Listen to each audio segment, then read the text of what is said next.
Alright, Shalom. We Hebrew Israelites coming week in and week out to prophesy the downfall and destruction of America, Babylon, and Great, to you so-called Negroes, Latinos, and Native Americans, that for the kingdom of heaven is at hand, and it's time for you to repent.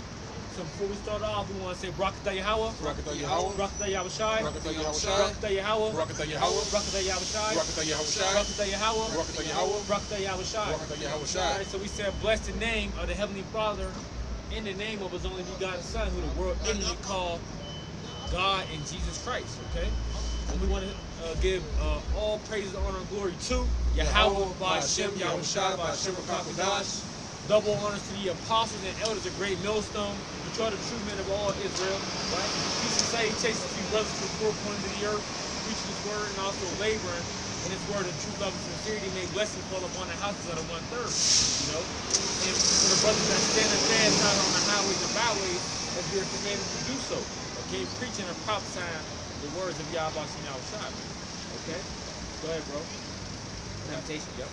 I mean, this is Ezekiel chapter 2 and I'm going to start at verse 9. And when I looked, behold, a hand was sent unto me, and lo, a roll of a book was therein. And he spread it before me, and it was written within and without, and there was written therein lamentations, mourning, and woe. Right, so this roll, this was spread before Ezekiel. What is this speaking of? This is speaking of the Bible, man. This is speaking of the Holy Scriptures. What was written within and without? Lamentations, mourning, and woe. Right, lamentations, mourning, and woe. All that's a part of the Scriptures, man. And all that's a part of what the men of the Lord, the prophets, or what we got to speak about, okay? Because what do you see and what do you have all going throughout the earth, okay? Lamentations, mourning, and woe, man. All right, you got people all across the world that's in a desperate state, okay? Well, whether it be a poverty, whether it be a famine, whether it be a pestilence, whether it be a tempest, which coming from the Lord, right? Different storms, you see? So all these different things are spoken about in the Scriptures, okay? So these are things that we have to bring up. These are topics that we have to speak on, okay? Because that's what's going on in the world right now, man. You see? Go ahead, bro. Right. Jeremiah chapter 28 and verse 8. The prophets that have been before me and before thee of old prophesied both against many countries and against great kingdoms of war and evil and pestilence. Right, so not only the things that I just mentioned, but they prophesied against many countries. Of what? Of war. Of war and of evil and of pestilence. Of war, of evil, and of pestilence. Okay? So, since we are falling in the same lot as the prophets, as the Scripture says, the spirit of the prophets are subject to the prophets, we're going to do what? The exact same thing. We're going to prophesy against what? Of war, of evil, and of pestilence. Okay? You got a preset? Yes, sir. This is Ezekiel 3. Okay, and I'm going to start at verse 17. Son of man, I have made thee a watchman unto the house of Israel. Right, see, so we were made watchmen unto the house of Israel. Okay? So I always bring up this analogy of if we're upon the watchtower, what are you doing? You are watching. You are being circumspect of the things that's going on around you. Okay? You may be looking into what? A large field or whatever to see if oncoming enemies are coming, right? Or if the king leaves to see if he's returning safely, or if he's returning in a way where there's danger behind him. You know, many different things. You know, but you are what? You are on your watch. Okay, go ahead, bro. Ezekiel 3 and 17 again. Son of man, I have made thee a watchman unto the house of Israel. Right. So we're a watchman unto the house of Israel. The same as, just like Yahushua told the disciples, what? You're not sent only but unto what? The lost sheep of the house of Israel. But going back from the Old Testament to the New Testament. So it's all going back to who? Israel. We are concerned about Israel. Okay? So when people come up talking about, well, what about the so-called white man, or what about the Chinese? No, but see, hold on. They don't even say Chinese. They don't say what about the Chinese, or what about the Arabs, or what about Who else? The Africans? They almost say eat them. You see? Well, no, what about you? Because our mission is to be served really for the elect, okay? But since we don't know who the elect may be, right, we still have to do our job and warn the whole house of Israel, man. God, that's why he said he made us a prophet unto the nation. One of the reasons, and also why he said go before the Gentiles with this word. Why? Because we don't know, especially in this day and age, what Israelites are gonna look like and what nation they may have been born into. Is, I mean, you know what I mean, been mingled with, so to speak. But their lineage still goes back to Israel. But they look like them, sound like them. Okay, so we just fishing right now. We bringing in the good, throwing out the bad through the Spirit. You know. So yeah, that's right, brother. Go ahead. Let alone all our people that grew and came up in a Gentile state of mind. Because guess what? We were all Gentiles. You know what I'm saying? Right? We were Gentiles about the way we were groomed, the way we were grown up. But what? We were Israelites. Yeah. We are Israelites. You see? But we were in a Gentile state of mind. Yeah, the scripture say we were Gentiles carried away unto these dumb idols. Roughly paraphrasing. Go ahead, brother. And the key word I like to go into is carried away. Where did you get carried away from? Well, from Yahweh Bashem Yahushua, because that's where we started. We started with this heritage. We started with Yahweh Bashem Yahushua. We was carried away over the generations unto these dumb idols. See? Right. You have to start there. How you get carried away from something you was never at? If that was going into actual Gentiles, where they get carried away to? That don't make no damn sense. This is Tobit chapter 13, and verse 3. It says, "Confess him before the Gentiles, ye children of Israel, for he has scattered us among them." Right. So that's the reason why we confess him before the Gentiles. And that's a cold cut. But that's why they removed the Apocrypha, man. Because that tells you plainly why we go to the Gentiles. Because we're scattered among them. And our people are going to be among them looking just like them. But if they're the elect, the Lord's going to put it in their spirit to be called out by the word. What does it say? Your sons and daughters are gathered from the east to the west, roughly paraphrasing, by the word of Yahweh Bashem Yahushua. If you preach this word for the Gentiles, if they're the elect, the Lord puts it on their spirit, and he draws them out through his word. No, you're right, bro. I got something. All right, 1 Corinthians 12, verse 1. It says, "Now concerning spiritual gifts, brethren, I would not have you ignorant. Ye know that ye were Gentiles, carried away unto these dumb idols, even as you were led." See, we were carried away unto these dumb idols, even as we were led. What does the scripture say? Roughly paraphrasing, I can't remember the front part of it, but it says, "They that lead thee cause thee to err." You know, I think it says, "Children are their oppressors, and women ruled over them. They which lead thee cause thee to err." So we've been led away unto these different idols through the traditions of our forefathers, man. Through the wicked traditions and the wicked beliefs of our forefathers. That's how we got carried away and lost our heritage as a nation. And now the Lord's bringing us back, and it was happening during that time, and it's happening now. Right. I got a precept. 1 Thessalonians 1, verse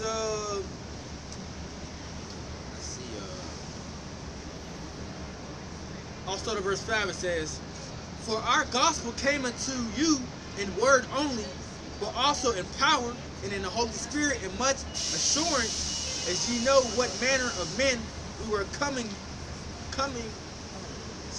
as ye know what manner of men we were coming you for your sake, or we were among you for your sake, and ye became followers of us and of the Lord, having received the word and much affliction with joy of the Holy Spirit, so that ye were examples to all that believe in Macedonia and Achaia." It says, For from you sounded out the word of the Lord, not only in Macedonia and Achaia," I hope that's how I'm pronouncing that correctly, "but also in every place your faith to the most high word is spread abroad, so that we need not to speak anything.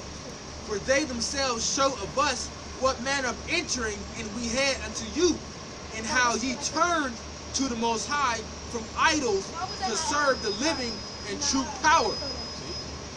Yeah, that's going into both things I spoke about. How the word is what did it. The word is what turned them unto the Most High, away from that idol. Yeah. But Go ahead, brother. Yeah, because as the point being, this was as the coming in of the Gentiles, right? The Israelite foreigners. What they was leaving off from the customs of the heathenistic ways that they were into, right? Starting with the coming in of Cornelius, right? They were leaving off their ways and coming into what? The true living power, man. You see? You know, what was that woman? She was a Samaritan woman, the one with faith. You know, but the reason why Yahweh Shai said to her that he only was sent to the lost sheep, because the scriptures tell us he's going to rise up the tents of Judah first, that the rest of the tribes may not magnify themselves against Judah. So it wasn't the time for the Gentiles to come in yet. You know what I'm saying? But she had faith, so he went ahead and granted her that miracle. But that was an Israelite woman. That was an Israelite woman. Because faith is a gift, right? Faith is a gift. That's only for the nation of Israel. And on top of that, if you go back into history, we was all up in Samaria too. See, so you had Israelites all up in Samaria, man. And you're an Israelite, brother, right? So we was all up in these different locations. That's right. Now, what was that chapter in Acts where there was the Pentecost? You know, that's a perfect another example. What? When it says they all heard, you know, in their own tongue, man. Yeah. Just showing you, man, we were scattered all around those areas, man. You know? Yahweh Shai was on the mission, man. So, you know, it wasn't that time for the Gentiles to come in yet. But he went ahead and helped her out. Just going into another example of Gentiles. Go ahead. 1 Corinthians 12, verse 2, it says, Ye know that ye were Gentiles carried away into these dumb idols, even as you were led. So, brother, can you give me Psalms 106? 106. Yeah, he's good. Psalms 106 and 35. Sure. You got your sword? Yeah, somebody. I can't do it with this. 35, you said? 106 and 35. Psalms 106. What you got? 35. Hold it. I need Ezekiel 14 and 5. Yep. It's the book of Ephesians 2, verse 11. And it says this: Wherefore remember that ye being in time past Gentiles in the flesh, who are called uncircumcision, by that which is called the circumcision in the flesh, made by hands. See, so who is this speaking of? What's the understanding of this? Who is the uncircumcision and who is the circumcision? Well, the uncircumcision is the ones that were not in the Holy Land, keeping the customs, right? But the circumcision was the ones in the Holy Land keeping the customs. Okay. After that is the Romans 2, verse 25. It says this: For circumcision verily profiteth if thou keep the law, but if thou be a breaker of the law, thy circumcision is made uncircumcision. Therefore, if the uncircumcision keep the righteousness of the law, should not his uncircumcision be counted for circumcision? You see? So the ones that was circumcised, right, was the ones that was keeping the law. And the ones that was counted of the uncircumcision wasn't. You see? So that's why the ones, the Jews in the Holy Land, looked at the Israelite foreigners as what? Heathen. Because what? They weren't keeping the customs. They weren't keeping the law. They was even when we go into Lord willing, when we go into like the Maccabees, we had some of them that were just willfully leaving off from our customs, man. You know? So when you go back into that history over a period of time, when Jake is reading these different things, they're like, man, the hell with Jake, man. They're like, what's wrong with them for doing this? See? And even during that time, they was observing our people being heathenistic, man. They had the traits of the other nation. They was following after their ways. Tattoos, shaved heads, you know, piercings, and so on and so forth. And so gymnastics. God. And so it was like, I can't receive this, which I believe, you know, and that's why I believe that the Lord said, judge not by the appearance, but judge righteous judgment. Because, you know, even now brothers got tattoos, but you can't judge a brother by that, what he did in his ignorance. And judge not according to appearance, right? But judge righteous judgment. Even dealing with that, more so is you had Jake that was judging people off of, you know, how they was presenting themselves. For if you looked a particular way, they already knew that you was you was more poor. You was on a poor level than another. You know, that's why. Never respected persons. Right, that's how I respect the person. It even says, don't see the man in goodly apparel and tell him sit down here, and then see the dude with the ratty clothes and tell him sit on the ground. Exactly. Basically, you know. Exactly. Yep. So That's you're also right. why Yahweh Shai asked the people. He was like, what went you into the wilderness to see? Yeah. A man clothed in soft raiment.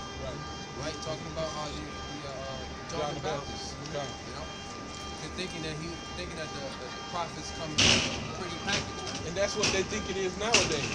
You know, they go for Pastor Coon a lot with the, you know, like Creflo had that, what he had on the Versace shirt one day.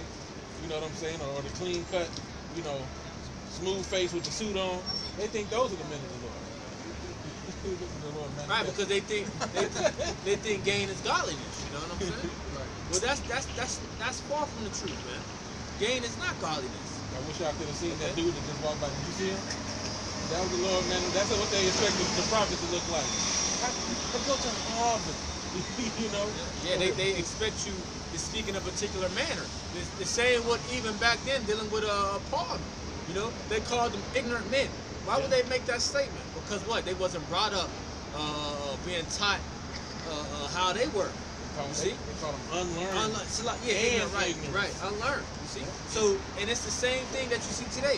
They call us unlearned. Yep. Or but what they use now is they say we're uneducated. You know, we gotta get that, man. Where's that at? Because wasn't Paul educated in the law? You know, by the Gamaliel. Yeah. Right, he's a doctor of the law. Yeah.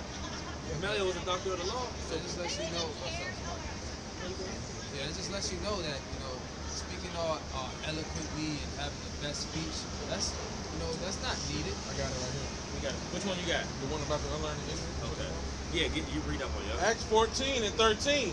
Now when they saw the boldness of Peter and John, oh man, hey look, we just went into that, right? They expect us to teach a certain way, to say certain things, right? But when they see the boldness, they like, these can't be the men of the Lord. Yeah, they don't know the scriptures. What they mean is gonna be mass death. What they mean is that the nation is gonna be slaves. Oh, they definitely don't know the scriptures. Acts 4 and 13. Now when they saw the boldness of Peter and John and perceived that they were unlearned and ignorant men, they marveled. Yeah. So that's how they saw it.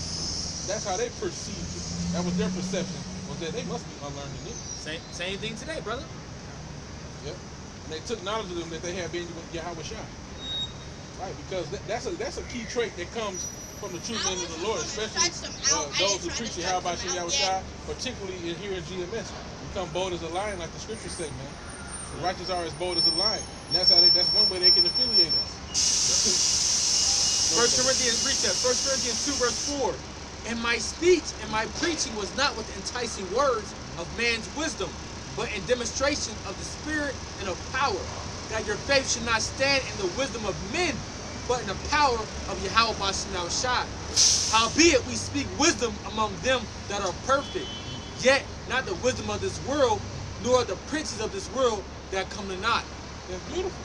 That's beautiful, because if we was up here like some type of college professor, like what's that dude, Neil deGrasse or Tyson or whatever that dude's name is, if we was up here breaking according to the DNA allele in the particular RNA, if we was going according to man's wisdom, we'd probably have a big ass crowd. But we're not. We're speaking spiritual things, which have to be spiritually discerned. And they can't get with that. Hey, what does the scripture say? To them, this is foolishness, man. Yep. You know? Go ahead, go ahead. Yeah, you know, because, you know, our people speak simple anyway. So what do we need to be using all these big words for? Good job. Hey, matter of fact, you had this dumb nigga, what is his name? Jose Guapo, right? He did an interview.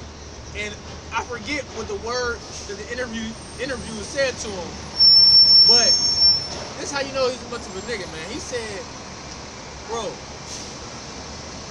what did he say? What did he say? He's like, bro, what the fuck that mean? He said like a crazy ass word. He's like, bro, what the fuck that mean? He said, why you gotta use these big ass words telling you smell like T.I. or something? Can you just say it in the most basic and simple form? So then he said it and was like, oh, why didn't you say it that way? I'm just thinking, Jake's stupid, man. You You see? But Jake be wanting things in the most basic and simplest form that they can understand. Well, the scriptures say, make it plain upon tables, that he may run that readeth it. So we do got to make it kind of plain and simple for Jake, man. Yeah, but even though it's plain, it's plain that they ain't gonna get it no way. Yep, that's right. That's right. But you know what? That's beautiful, because that's the truth, man. If you notice, the key to a lot of people that get successful in that sellout music genre that Esau's tainted, okay, they have the ability with very few words to paint a broad picture, man. And that's one of the things that captivates big audiences. Lil Wayne was doing that at one point, but now of course, that whole shit is corrupted. Yeah. But that's just an example. Yeah. Because originally our people spoke Hebrew. Hebrew is what? It's a direct, simple language, man. Yeah, and see another deceptive tactic that I just watched. Esau said, yeah, this language has 3 meanings. No, Hebrew does not have 3. Hey, what's up, bro? Hebrew does not have 3 meanings. The English language, the bastard language, has about 3 or 4 meanings. Not the Hebrew. Prince, stop on You see?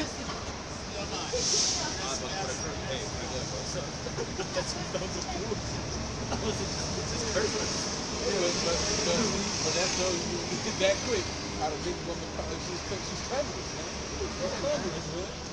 Walking down a damn loud barking dog, man. This is Ezekiel chapter 3 and verse 4. And he said unto me, Son of man, go, get thee unto the house of Israel, and speak with my words unto them. Right, we got to speak with the Lord's words, you see? We got to speak what the Lord is speaking of. How do we speak in the words of the Lord? 1 Peter, I got to drop all that extra back. 1 Peter 4 and 11. And it says, if any man speak, let him speak as the oracles of the Most High, and if any man minister, let him do it as the ability which the Most High giveth, that the Most High in all things may be glorified through Yahushua Mashiach, to whom be praise and dominion forever and ever, man. It says, for thou art not sent to a people of a strange speech and of a hard language, but to the house of Israel, not to many people, not to many people of a strange speech and of an hard language, whose words thou cannot understand. Surely had I sent thee to them, they would have hearkened unto me. But yeah, so the point is, we spoke a language that's simple and not hard, it's direct. And you see that carry over into this bastard language we speak now. Jake speaks simple, That's just as the brothers brought out, why you using so all these big words? What they say, extravagant words. Extravagant. Right. Like, hey, Yahushua spoke simple, in simplicity. He used parables or metaphors that people can understand. Right? And our people, he speak in metaphors. Well, you know what? Back that brother up. He used the parables that the disciples could understand, not the multitude. You see? And he used it in that way because it wasn't for them to get it. See, so even though we're breaking these things down as basic as we can be, the Lord still have something on these other people's spirit to where it's a parable unto them, or it's an offense to them words, they still reject the word. Yeah. See, the block where it's already set in stone to put there for them to do what they do. Right. See, to the one we are a savior unto life, the other a savior unto death. Right. We not beating Jake over the head to get this word, man. You see what I'm saying? And it's like more evident that we coming into the town where it's like, all right, y'all want to say what y'all got to say. You want to get on the camera. You want to get your 2 minutes of fame. Go ahead, man. Speak. Go ahead. Utter out your foolishness, right? Go get your sacrifice of fools. And then if you just gonna beat it up the block after that, we cool. Beat up the block. Shit. And that's all Jake want to do. Jake want to come to utter their sacrifice of fools, man. To make it seem like they got some type of knowledge or something. That's right. And through the spirit, hey, like the brother said, things is basically tightening up. Hey, on the way over here, man, I had two Edomite-looking dude stopped, and they had the big old word Jesus on their name tag, and it was like, hey, you want to speak? Got a book in their hand with the word Jesus on it. I was like, I'm not interested. Do you know we preach? I'm not interested. You know, there's no point, you know, especially for you younger brothers, there's no point in talking to people like that and trying to go into it. Well, y'all don't teach the elect. Y'all don't do that, man. That shit is a waste of fucking time, man. Dang. I'm not interested. Dang. Go up the street. The Lord got you where the fuck He wants you, man. You know what I mean? It's getting to that point, man. That He that is 50 be 50 still is really getting to that point, man. The Spirit's closing up. You want to know what we teach? Come over here and ask us. Right. You know? Right. Got something, bro? Get that Ezekiel 14, right? Okay. This is Ezekiel chapter 14 and verse 5. That I may take the house of Israel, The house of who? the house of Israel, Right. in their own heart, because they are all estranged from me through their idols. Ooh, we are estranged from the Lord through our idols, man. You see? So that's what pulled us away from the Heavenly Father, man. Idol worship. What was the first commandment? You see? What is it? Thou shalt have no The other God before me. You see? And He made it very clear. You still got that 106? Or you got something else? The definition of estranged, right? Okay. It says, of a person no longer close or affectionate to someone, alienated. Don't it talk about us being aliens from the Commonwealth of Israel?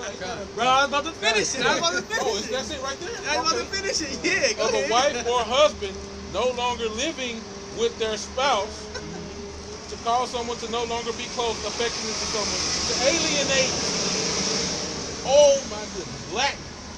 Not belonging to the family, treat as a stranger, estranger, okay? Treat as a stranger, not belonging to the family, used as a noun to mean stranger. What's that one you used? You said a wife and a spouse. Can you say that one again? Of a wife or husband no longer living with their spouse. I think we need to harp on that a little bit because we as being a woman, right? Our spouse is the Heavenly Father. Huh? You know? Oh, see. And we're locking that to a woman. Yup, yup. Then we also can go into how it literally said not being a part of the family. We were considered as heathens when we became Gentiles in the flesh. He was treated us, it said what in Hosea? You know, that they would not be my people and I would not be their power, but then later on they would come back. Call them Lo-I me. Right? I'm going to have to get that. Go ahead, brother. All right. You got it. Book of Jeremiah 6 verse 2 says, I have likened the daughter of Zion to a comely and delicate woman. See? So this is just showing you that we were likening it to a woman. See? And us being that woman we had a agreement or an engagement with the Heavenly Father, man. You see? Which was the covenant we made with Him. You see? Jump down to Jeremiah 3,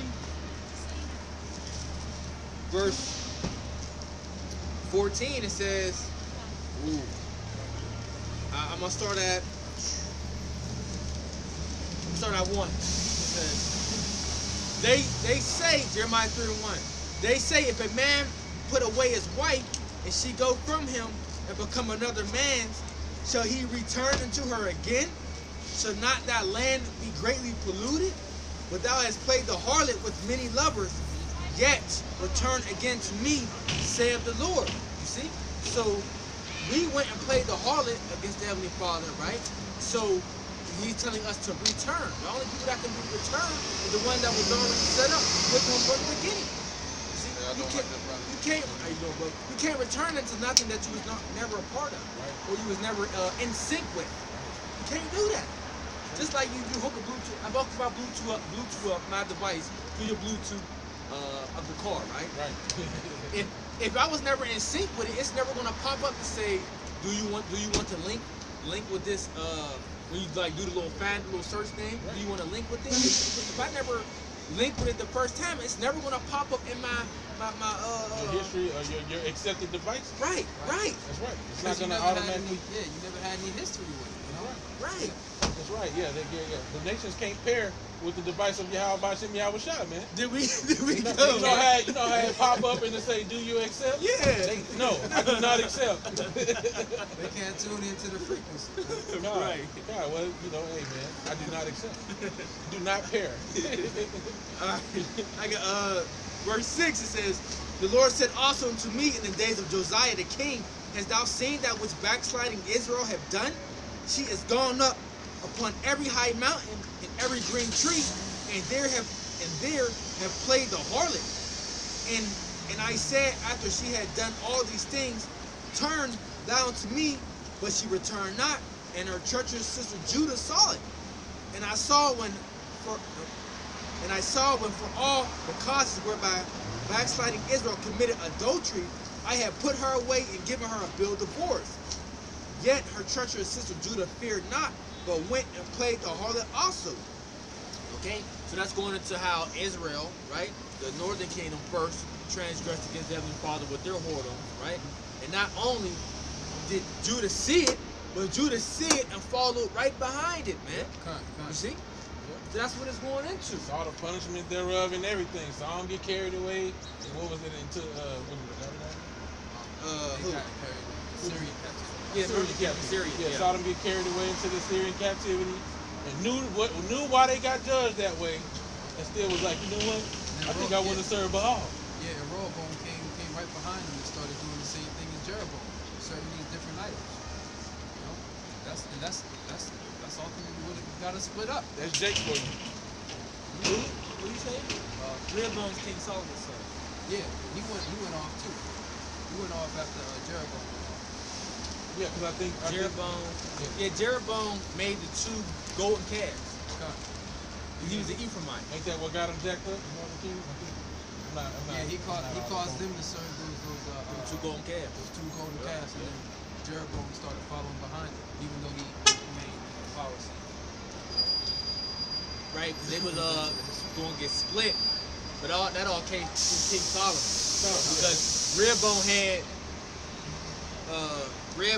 had Judah, Benjamin and Levi, and Rehoboam had the north, and Jeroboam had the northern kingdom. Yep. Right. Yep. Verse 12 it says, "Go and proclaim these words toward the north, and say, Return thou, backsliding Israel, saith the Lord, and I will not cause my anger to fall upon you. For I am merciful, saith the Lord, and I will not keep anger forever. Only acknowledge thine iniquity, that thou hast transgressed against the Lord thy power, and hast scattered thy ways to the strangers under every green tree, and ye have not obeyed my voice, saith the Lord. Turn, O backsliding children, saith the Lord, for I am married unto you, and I will take you one of a city and 2 of a family, and I will bring you to Zion." So the point I wanted to get after all that was being said and done is what? He said if he was married unto us. Okay, so what? Return, O backsliding daughter. Return, O backsliding children of Israel. Right. Yep. Going into that definition of estranged, as a husband and a wife that are separated from one another. Right. And isn't another word for to be estranged is to be foreign, right? So I got a definition for the word Gentile, or from the etymology dictionary. Right. It says one who is not a Jew. The 14th century. So like I'm gonna hop down to the point. It says the Latin adjective also meant of or belonging to the same country, hence a noun, gentiles. Well, we're not going to be out real Might late, be so yeah. men of family, persons belonging to the same family, fellow countrymen, kinsmen, but also foreigners, barbarians. Right? So another way to say something is strange. You can say, oh well, that's like you say that's a strange concept. You can also say that's a foreign concept to you. Yep. Right? So the actual word Gentile means foreigner. You know, or to be estranged. No, it doesn't mean it doesn't necessarily mean select. Yeah, because if you're a foreigner of a particular land, you're strange to it. You see? Yeah.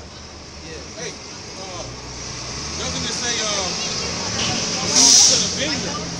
judge between me and my vineyard. What more could I have done with this vineyard? Okay, that it brought forth wild grapes. It also talks about us becoming the vine of a strange nation, doesn't it? Yeah, because he planted us a holy seed. Yeah, a holy noble vine, a holy right seed. Right. Noble vine. Yep. Right. So yeah, the point I was trying to get was, Gentiles. That doesn't always mean the other nations, right? Because we just went into how Israel became foreign or estranged from the Most High by their idols. Isaiah 54 verse 5, it says, "For thy maker is thine husband, the Lord of hosts is his name, and thy Redeemer, the Holy One of Israel, the God of the whole earth shall he be called. For the Lord hath called thee as a woman forsaken, and grieved in spirit, and a wife of youth, when thou was refused, saith thy power." See? So what? Thy maker is thine husband, man. Okay? And our husband was the true power, man. Yahweh. See? Ones who we returned, who we went away from when we started to worship them different idols. Hoping the brother gets back to Psalms 106, I believe. Okay? So, going back to Ephesians 2, it says, verse 11, "Wherefore remember that ye being in times past Gentiles in the flesh, who are called uncircumcision, by that which is called the circumcision, in the flesh made by hands, that at that time you were without Mashiach, being aliens from the commonwealth of Israel, and strangers from the covenants of the promise, having no hope without the Most High in the world. But now in the Mashiach Yahushai, ye who sometimes were far off are..." Verse 13. Jacob's so fucking extra. "But now in the Mashiach Yahushai, ye who sometimes were far off are made nigh by the blood of the Mashiach.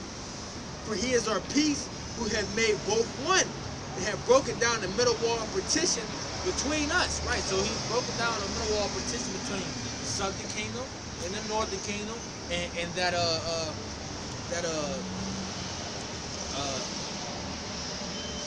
place in the middle between us and the Lord, man. Because what? He is our lawyer, man. Okay, he is our mediator. Just how Moses was our mediator back then, how he used to speak to the Lord for us. That's how, but Yahweh Shai is on a greater level. I don't even want to put Yahweh Shai and Moses on the same level, right? No, I don't mean it like that, but they both had a mediator position. You know? Hey, when you go into that word lawyer, that comes from the word Levi in the Hebrew, which is loyal, which means joined unto me. So through Yahweh Shai, we're being joined back unto the Father, joined back unto each other. You know? Lawyers are versed in the law, just like the tribe of Levi. Right. So going into that, it says we were sometimes afar off, right? Book of Colossians 1, verse 20, it says, verse 19, "For it pleased the Father that in him should all fullness dwell, and having made peace through the blood of his Christ, by him to" what? "Reconcile all things unto himself. By him, I say, whether they be things in the earth or things in heaven. And that you were sometimes alienated and enemies in your mind by wicked works. Yet now have you been reconciled in the body of the flesh through death, to present you holy and unblameable and reprovable in his sight." Okay? So it says that having made peace through the blood of his cross, by him to reconcile all things unto himself by him. Okay? So that helps get a little clearer understanding of how we was before sometimes far off, but now made back not. Right. So just kind of all tying in, what sparked it was the scripture that the brother read in Ezekiel 14 and 5, where it said, where he was talking directly to the children of Israel, and said that we had become estranged. Okay? I'm just bringing out precepts. The brother brought out the precepts going into how we was counted as we're the spouse of Yahweh Ba'ashem Yahweh Shai. Okay? We're the wife, so to speak. Okay? Husbandry goes into when you take care of things, taking care of plants, taking care of sheep, of animals. And we're likened unto sheep, We're likened unto fig trees and olive trees and vines. You see what I'm saying? So the Lord's giving you all these analogies to show you I'm taking care of. I'm putting my effort into the house of Israel. You see? They are mine. This is my husbandry. I am their husband. I take care of them. So another thing where it said about being estranged, backing it up, because we got the one definition that said to not be a part of the family, because we were in that at one point. We were considered not the Lord's people. So I said all that to read this precept. Hosea 1 and 9. Then the Most High said, call his name Lo-Ami, for ye are not my people, and I will not be your power. So there was a point in time where the Lord cast us off, and he says, you know what? Y'all ain't my people no more. I don't want to see, I don't want to talk to y'all, I don't want to see y'all. But of course, like the brothers, like we know, the Lord's bound by his word. So with the Lord being bound by his word, he was like, you know what? I'm gonna leave a remnant. I'm gonna leave a remnant so that my promise can be kept. But I really ain't fooling with y'all right now because y'all been on that BS, you know? So, just want to read that piece. Go ahead. And just as we read, when the Lord says he is likened us into a kindly and delicate woman. Yeah. You know, it's like when you have say you had a chick you really love, taking care of her, My brothers. doing all these different things for her. Yeah, you're doing all these different things for her, and she goes off and has sex with another man, right? Well, she starts acting weird and just being straight rebellious, right? What do you say to her, right? You put her away. You're like it's like I don't even know you. I don't know you anymore, Nope. right? I don't know what that does. You're estranged to me. You're a stranger. You're acting like a stranger. That's right. So it's like the same thing. That's right. Hey, and through the spirit, you know, when you think about a situation like that, if a woman ever done that to you, when she come back, she is strange to you. She don't even act the same. You know, whatever it was, that spirit that helped her caused her to go commit adultery, she doesn't act the same way towards you no more. Somebody else done been in there. She got another spirit. Yeah, she got another spirit. She got another spirit. That same affection ain't there.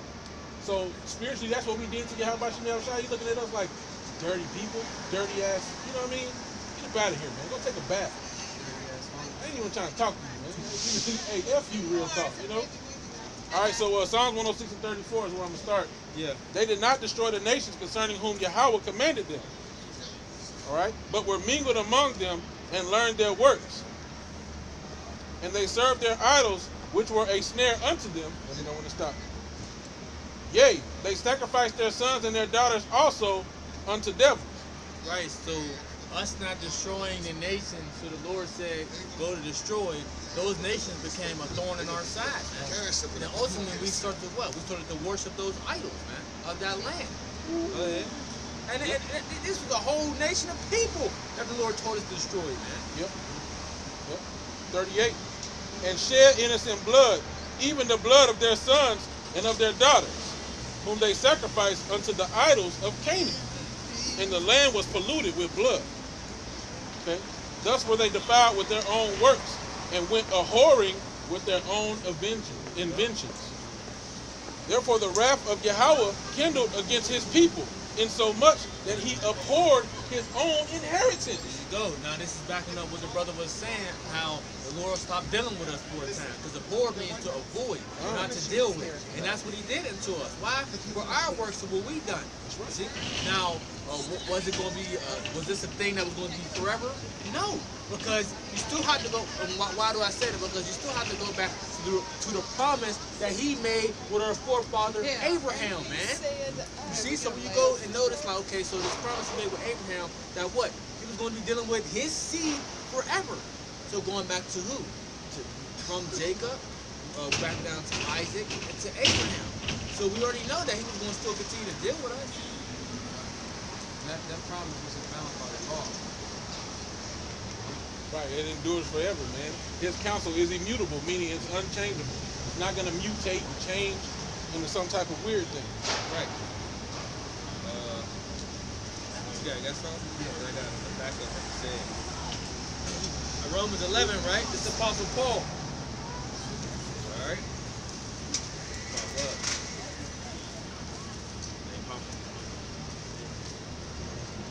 Romans 11, It really goes in Samoan. You got some more? Yeah, go ahead. Just a little bit more. Just got kind of showing you. There's a lot on there. Yeah, it is a lot, but it was something you said that kind of made me want to read this part. Okay. It says, I'm going to start at verse 2. Psalms 106 and 42. Their enemies also oppressed them, and they were brought into subjection under their hand. Many times did he deliver them, but they provoked him with their counsel and were brought low for their iniquity. Nevertheless, he regarded their affliction and when he heard their cry, and he remembered for them his covenant and repented according to the multitude of his mercy. You know? And so, hey, so that's why for a time the Lord had to be like, look, man, I keep trying to punish y'all. Y'all keep on going off every time I save y'all. So you know what? I'm cutting you off. You ain't going to remember who you is. You ain't going to remember my name. I might reserve one or two here and there just to keep it going throughout, you know what I'm saying? But you niggas is getting cut off into the latter time. And now we're repenting. We're putting our sacrifice before Yahweh by coming out here and preaching on the highways and byways so that we may once again be saved, man. Go ahead, brother. Hey, man. All right, so I got Romans 11, verse 1. It says, I say then, have the Most High cast away his people? God forbid. So you got to say, well, who's the Lord's people? When you read in the context of this, Paul's about to tell you who the Lord's people is. For I also am an Israelite. Boom, he's letting you know that he's an Israelite, that he is of the Lord's people, that he is of that inheritance, right? For I also am an Israelite of the seed of Abraham, of the tribe of Benjamin. The Most High have not cast away his people, which he foreknew. What the scripture said of Elias, how he make intercession to the Most High against Israel, saying, and that's just going into something else. But the point is that the Lord ain't never cast away his people off to the point where he was never going to deal with them ever again. Yep. Because guess what? When you read Jeremiah, I believe the 31st chapter, it tells you if you still see the different ordinances that the Lord made, right? Then the seed of Israel is going to be here forever. So as long as you still see the sun, as long as you still see the stars, as long as you still see the moon, the seed of Israel is on the earth today. Today. Right. You see? Right. Now, I will mention this. The Edomites are not done away with because they on the scene too. I mean, the scriptures say, you about to get it, and what you about to get? There's no end of all the people. Yeah, there you go. You go ahead and grab that. Ecclesiastes 4 that's beautiful that came out because through the Spirit, and see, this is for those who can receive it. She's going to be in charge. Hey, man, even the Lord didn't even want the Canaanites to be completely wiped out. Because then that wouldn't be true no more. Then that would have been the end of one of the people. See? Yeah. Hey, right. Sorry, that just lets you know the Lord controls everything. Controls everything, man. You got everything set up, you know, on both sides. You know? He knows what he's doing, man. He knows what he's doing. I mean, he's the director. You know, the director always knows what he's doing, man. The infinitely wise director, man. Yeah. There ain't nothing that happens without his say-so, man. Not a thought, not a word, not a drip of water, none of it. Yeah, sparrow don't fall to the ground. That's the Lord ordained. That's right. Yep. Are you not worth many sparrows? That's right. So I made mention of that because you got a lot of these people trying to say Edomites is done away with. Well, shit, who rolling out? Who's rolling? Well, who was the Romans? They were a particular nation. Who were they? Who was the Greeks? They were a particular nation of people. Who were they? They were Edomites. Their line is being linked back to the Edomites. Alexander and all them, Antipater, all those guys, they were all Edomites, man.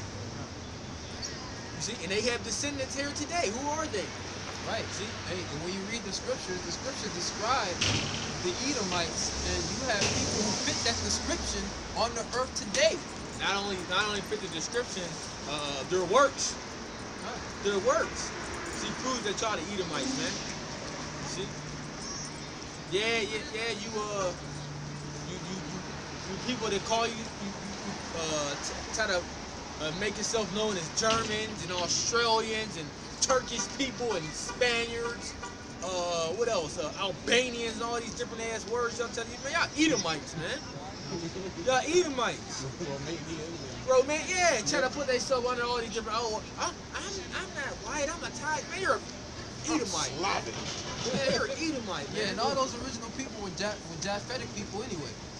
But Esau, Edom snuck up in there right? Conquered them, pushed them out of their land, and then put their name on themselves. You oppress a man in his heritage, man. Even a yeah. man in his heritage, man. Yeah. Yep. So this is Ecclesiastes chapter 4 and verse 16. There is no end of all the people, even all that have been before them. They also that come after shall not rejoice in him. Right, so I thought all the Edomites is done away with. Okay? I mean, that's what y'all said. All the Edomites is done away with. But right here it says there's no end of all people, man. So they somewhere. Oh, it's just not y'all though. Well, who is it? Shit. Yeah, and who's gonna fulfill the end time prophecy? Which was his where Edom is the scene of end time of great judgment, man. Who's gonna fulfill that? Right?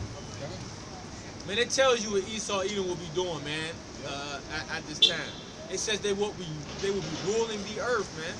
Why? Because we know 2 Letter 6 verse 9. Where Esau is the end of the world and Jacob is the beginning of it that followed. So we already know that the kingdom is about to come, right? And very soon, with all these different prophecies shaking up, well, we know it's coming after it had to be the rise and then the fall of Esau Edom. You see, because before the kingdom, we know Esau got the fall, so they got to be in rulership, man. Unless, we gotta wait for we gotta go through a whole other cycle of slavery. We gotta go through more hundreds of years of slavery. Get the hell out of here, man. Right. You think the world can't even last that long, bro? Not at the rate it's Not at the rate it's going. No, it's just crumbling, man. But, hey, if Yahweh Shah don't come back when he's gonna come back, there shall be no less fair, man. The scriptures tell you that, man. And the way the earth is getting destroyed, ain't no coming back until the Lord renews this place, right, bro?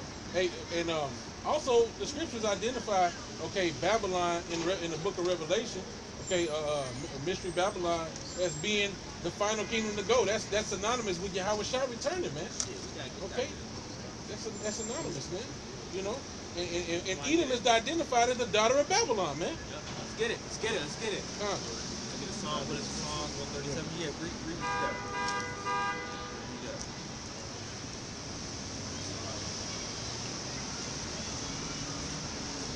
I got song 137.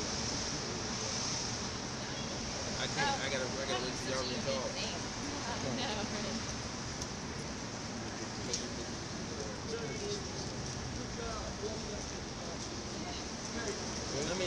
Even though sometimes it's spirit switch, sometimes you can still just make your point. Making the point in the last thing, while I'm grabbing web, you know what I mean? Then we can go ahead and get into it. Right.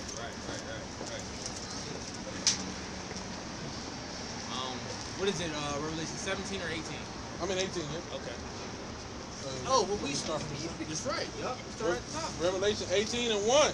And after these things, I saw another angel come down from heaven, having great power, and the earth was lightened with his glory. And he cried mightily with a strong voice, saying, Babylon the Great is fallen, and is become the habitation of devils, and the hold of every foul spirit, and a cage of every unclean and hateful bird. Right, so now you gotta understand, well, what does that mean when it comes to habitation of devils? It comes to habitation of devils. It comes to habitation of every foul spirit, right? So you gotta go back to Isaiah 34. Right, quick scripture link up. Isaiah 34. Start at verse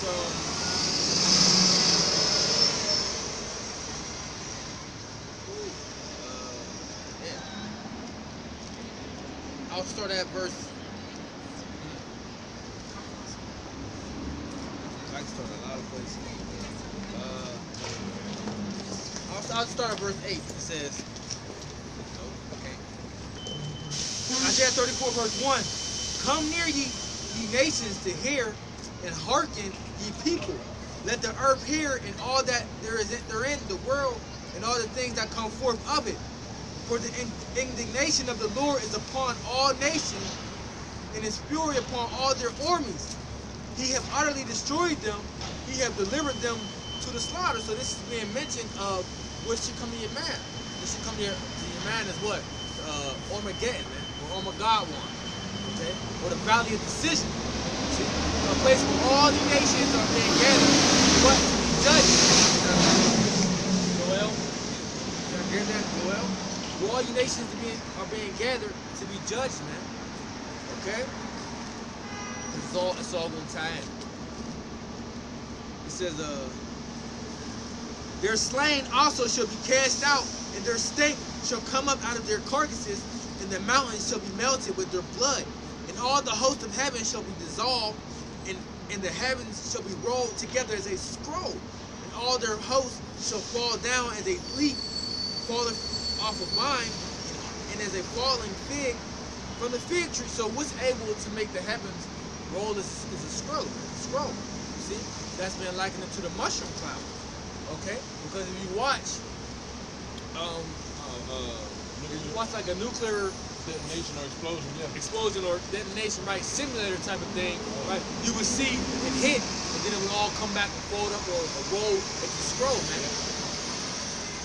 Okay, it says, got it, Joel? Which I don't claim to know nothing about physics, but that's very particular that would shoot up like that and then start curling out at the edges. Hey, what's stopping it from just going up and dissipating? That's spiritual, man. Hey, what did the Lord say? He said, I created the smith that bloweth the coals. Yep. Right, so he put the spirit on him to be able to construct or split atoms in a particular way to where that's going to happen, man. Yeah. Right, so, hey, the Lord's words they're going to be fulfilled, man. That's right, man. His word shall not go out void. He shall accomplish that, therefore, till he sent it, man. You know what I'm saying? And that's, hey, normal smoke just whoosh and it just kind of disappears. That junk started literally curling up around the edges, man. Like a scroll. Go ahead, brother. All right, this is Joel chapter 3, verse 9. Proclaim ye this among the Gentiles. Prepare war. Wake up the mighty men. Let all the men of war draw near. Let them come up. Beat your plowshares into swords and your pruning hooks into spears. Right, so that's speaking about all the nations being gathered together for what? That third world's war. And they're beating all their what? Their farming instruments and all their pruning hooks, things that they go do all the agriculture work with, to what? To all military weapons, man. Because if you look now and see, nations are putting all their money towards military defense, military weapons. They're not using it for agricultural purposes. Even the poor ones.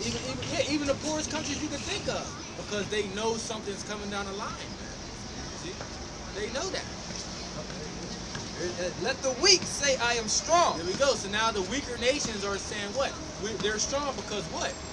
Now, but these weaker nations are not only building different instruments, war instruments, but they're being Ezekiel 38. They're being protected by Russia. By Russians. They're being guarded. Being a guard unto them, yeah. Yep. Russians that guarded to the nation.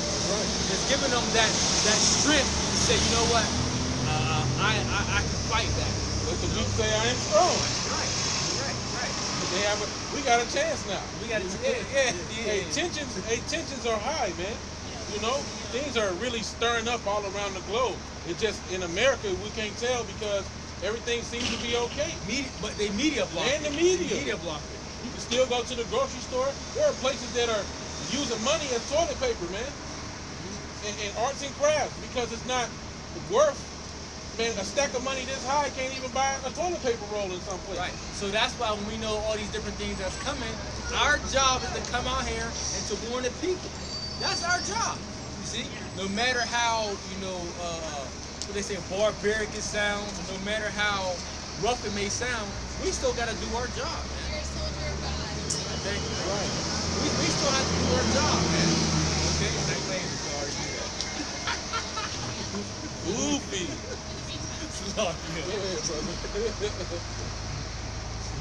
But right, the Lord did set up soldiers and warriors to what? To come do this work, man. See, 144,000 spiritual men. You see, that you're an Israelite, you repent, but I'm repenting. Right, this is place about to be destroyed. What is that? right, that's right. You can't wait. Verse 11. Got $1 on y'all? Verse 11. Assemble yourselves and come, Well, I'm leaving. all ye heathen, and gather yourselves together Happy New round Year. about. Merry Christmas. Same to you. Thank you. Thither come, Read it over. Joel 3 and 11. Assemble yourselves and come, all ye heathen, and gather yourselves together round about. Thither cause thy mighty ones to come down, O Lord. Let the heathen be wakened and come up to the valley of Jehoshaphat. Right, the valley of judgment. For there will I judge all the heathen round about. Right, see, there, that place in the Middle East where the Lord's going to what? Judge the heathen round about, man. You see? Because all these heathen are going there ultimately to be judged, man. Why? I'm going to continue reading. I'm going to continue reading in Isaiah the 34th chapter. I don't know what the hell that was. I don't know. Bro, I don't know what the hell that was. That's why I started looking at his Bible like, I ain't trying to talk to you no more. I don't know what the fuck that was. Like, go ahead, brother. Go ahead, brother. Like, you got the scripture on? Right, so it says, Isaiah 34 verse 5 says, for my sword shall be bathed in heaven. Behold, it shall come down upon Idumea and upon the people of my curse to judgment. Who is the people of the Lord's curse to judgment? Esau, Edom. You see? And Idumea is a Greek way for saying Edom. Right? It says, the sword of the Lord is filled with blood. It is made fat with the fatness and with the blood of lambs and goats, with the fat of kidneys of rams. For the Lord had made sacrifice of Basra and a great slaughter in the land of Idumea. And Basra was the chief city in Edom. See? So just like as Jerusalem, the people before a place, it works the same thing with you, Esau, Basra. See? So America, Babylon, and Great is right. America is Babylon the Great. America is the great city. America is the land of the Chaldeans. America is Basra. You see? Because what? This they chief city, man. You see? This great city and chief city is where all the nations come to follow, man. Why is that? Why is that? This is the headquarters. You see that the world follows around, but you know it's all going to tie in because that's in Revelation 18 too. Yep. Revelation. You got some more? Yeah. It says, verse 7, it says, and the unicorn shall come down with them, and the bullocks with the bulls, and their lambs shall be soaked with blood, and their dust made fat with fatness. For it is the day of the Lord's vengeance, and the year of his recompenses for the controversy of Zion. So this is why all these things is happening. For who? The controversy of Zion, man. Right. This basically answers your question. That we can try to Revelation 18 and 3, because you asked the question, why do all the nations flow here? So we just read this part, because it's the very next verse. For all nations have drunk of the wine of the wrath of her fornication, and the kings of the earth have committed fornication with her, and the merchants of the earth are waxed rich through the abundance of her delicacies. That's right. That's right. All the nations, this how they get rich. You see, these nations come over here and they get rich off America, man. And once they get rich, they go back to their land of where they come from. You know, they through the spirit, like Jerusalem is gonna be, even more than it was before. It's gonna be the land of milk and honey, basically, overflowing with riches and wealth. And come, let us go up to the God of Israel, to Jerusalem, to learn of His ways. This is like the carnal, wicked, damn land of milk and honey, man. Yeah, they get glamorized by this place in their lands, and they like, oh, I just gotta go there. It looks like it's so much money there. There's so many fine women. It's the American dream. I can have a picket fence and a loving family and a dog. That's on the left side, because when you come here, you see that it ain't all like that, man. You realize this bitch is filthy. This is filthy, man. Right, but just as you There's say, nothing wrong likewise, with being cheap, the so nations go are ahead. come to Israel, to receive wisdom from the Israelites, right? Just like Moses said, surely this is a wise and understanding people, right? They're gonna flock to us in the kingdom, right? That's on the right hand side. we're gonna be on power. They ain't going to no damn choice. Yeah. And they're gonna be the ones, and there's gonna be some of them. Let's say there's gonna be some of them that are gonna want to come, just to see the glory of Israel, man. Just to see that flavor, man. Come. That flavor, that wisdom. That's right, brother. streets of gold. Hey, the kingdom's gonna be beautiful, man. Beautiful, beautiful. They're gonna be like, damn, man, I want to go back. Right. It was fly up in there, man. Go ahead, brother. Book of Isaiah 34, verse 10, it says, I'll start at verse 9 again. Now, it says, and the streams thereof shall be turned into pitch, and the dust thereof into brimstone, and the land thereof shall become burning pitch. It shall not be quenched night nor day. Smoke thereof shall go up forever, from generation to generation. It shall lie waste. None shall pass through it forever and ever. Right? So now I'm going into these different words that the brother read in Revelation 18th chapter, right? And when remember it says what? It should become what? A habitation of read again, yeah. Revelation 18:2. And he cried mightily with a strong voice, saying, Babylon the great is fallen, and is become the habitation of devils, and the hold of every foul spirit, and a cage of every unclean and hateful bird. Right. So verse 11, Isaiah 34:11, it says, the cormorant and the bittern shall possess it, the owl also and the raven shall dwell in it, and he shall stretch out upon it the line of confusion and the stones of emptiness. Right? Because these different monuments and sections of this place that you already know, those places ain't gonna be able to be located no more. That's all gonna be broken up, man. See? You're not gonna be able to know where the Statue of Liberty is, right? Or Abraham Lincoln Park, where his dumbass statue is. All that's gonna be out of there, man. Different state lands and all that's gonna be all moved away, man. Right? But why from all this strength and all that power, man, that's gonna come from the nuclear destruction. See? Isaiah 9:5. This is Isaiah chapter 9, verse 5. Yeah. For every battle of the warrior is with confused noise, and garments rolled in blood. That's right. But this shall be with burning and fuel of fire. Right, so this nuclear war that's going to be, man, thermal and nuclear fire. You see? This how this war is going to be. Okay? With straight fire, because if you watch most of the wars, you know, even before that in ancient times, like I'm watching a movie on Netflix called The Witcher, you know, a group, palaces just got invaded, they went to war, and then they was getting conquered so bad, then their palace started to get invaded. What you see was going on? War horses, arrows, swords flying back and forth, chopping off heads, and armor getting slashed, and all those different noises it make. Bodies roll, garments of blood. You was saying that, man. Bodies rolling down the hill, heads rolling down the hill. See? So it was that different noise and bodies rolling, garment of blood, but this is going to be what a fire, man. See? Fire that's going to come from the nuclear missile. Isaiah 54:16. I'm tired of this damn shit up here.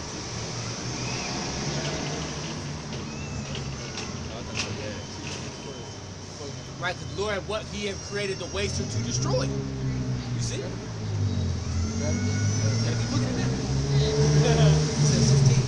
Yep. Oh, yeah. There it is. Isaiah 54, 54, verse 16. Behold, I have created the smith that bloweth the coals in the fire, and that bringeth forth an instrument for his work. I have created a waster, the waster to destroy. Right, and this instrument that it's speaking of is what? The missiles, man. You see?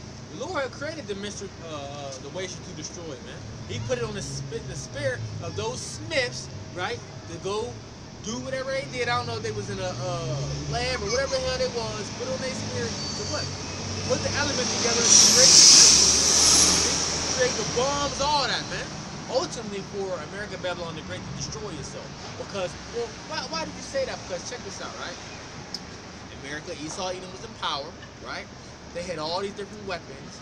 Not only what did they do with these weapons, they basically spread all these weapons abroad, right? To their different allies, right? And these same allies, right? The ones that was in confederacy, confederacy with you, it says what? Basically should be against you. What's that?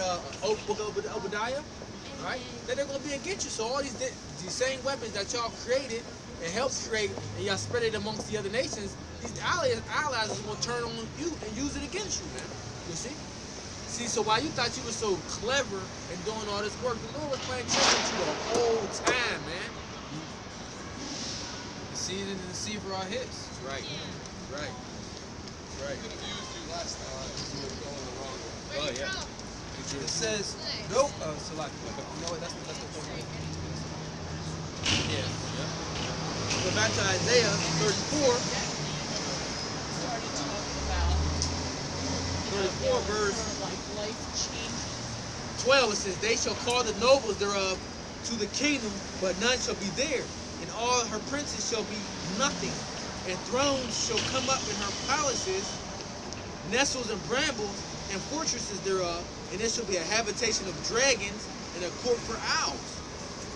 The wild beasts of the desert shall also meet with the wild beasts of the island, and the satyr shall cry to his fellow, and the shrishow also shall rest there, and find for herself a place of rest. There shall the great owl make her nest, and lay and hatch, and gather under her shadow. There shall the vultures also be gathered, every one with her mate. So this will be a habitation for these different creatures, man, after the Lord get done with destroying this place. That's all it's going to be left, man. Ain't nobody going to be able to be here to inhabit this land. You see? What's that? Jeremiah 51. Jeremiah 51, verse 37. Here we go. It says, therefore thus saith the Lord, behold, I will plead thy cause, and take up vengeance for thee, and I will dry up her sea, and make her springs dry. Same thing that is said in Isaiah 34, right? And Babylon shall become heaps, a dwelling place for dragons, and an astonishment and a hissing without an inhabitant. Now, Babylon, right? If I'm not mistaken, ancient Babylon right now is called Iraq. There's people over there right now. You see? People mingling, trading, doing whatever they doing, but they there. You see? So what Babylon is this talking about? This is talking about America, Babylon, the Great. Right. This is what it's speaking of. That's right. And when this destruction comes, it's not going to be no ruins of ancient Babylon left over, man. These things going to get wiped. It says, seeing that these things shall be dissolved, these things, and nuclear fire, that stuff is not going to leave not a trace, man. Ain't gonna be enough for people to rebuild a kingdom. Right. Hell out of here. And they got ruins over there in that ancient Babylon of some. When you Google where is ancient Babylon today, it shows you the ruins of some building there. You ain't gonna be able to find that. Like the bro said, you ain't gonna see where the Statue of Liberty once was. Right. You see? So hey, I got a quick precept just to back You got up. it? Someone think that? Yeah. All right. As a spirit. This is Psalms 137, verse 7. Remember, O Lord, the children of Edom in the day of Jerusalem, who said, raise it, even to the foundation thereof. But Jake won't forget about this though, right? These are things Jake won't forget about. You see? But the Lord said, remember this, man. This is something that got to be remembered. We got to remember when Edom said, raise it. I remember you went into it not too long ago. It was basically like a help of chanting down our destruction. Yeah, because the word raise actually means destroy. Yeah, destroy, you know? It says, verse 8, and here's the point. O daughter of Babylon, who ought to be destroyed, happy shall he be that rewarded thee as thou hast served us. Right? Revelation. Yeah, because O daughter of Babylon, also referred to Edom as the daughter of the Chaldeans, right? Because they come in that same spirit and that same stead of the ancient Babylonians, with all their witchcraft and their idol worship. Also, so that lets you know that this is not talking about the actual kingdom of Babylon today, which we said was Iraq. Yeah. This is code for Esau, Edom. Yep. It linked Edom and Babylon, daughter of Babylon, right together. Revelation 18:6. Reward her even as she rewarded you, and double unto her according to her works, and the cup which she hath filled to her double. Just backing it up with what we just read, man. Right. This is what's going to happen to the daughter of Babylon, which is what we're talking about here in Revelation 18, man. The daughter of Babylon, ancient Babylon is no more, man. This is a future prophecy. Mystery Babylon. See? Right. Yeah. Okay, read Obadiah. When you go back to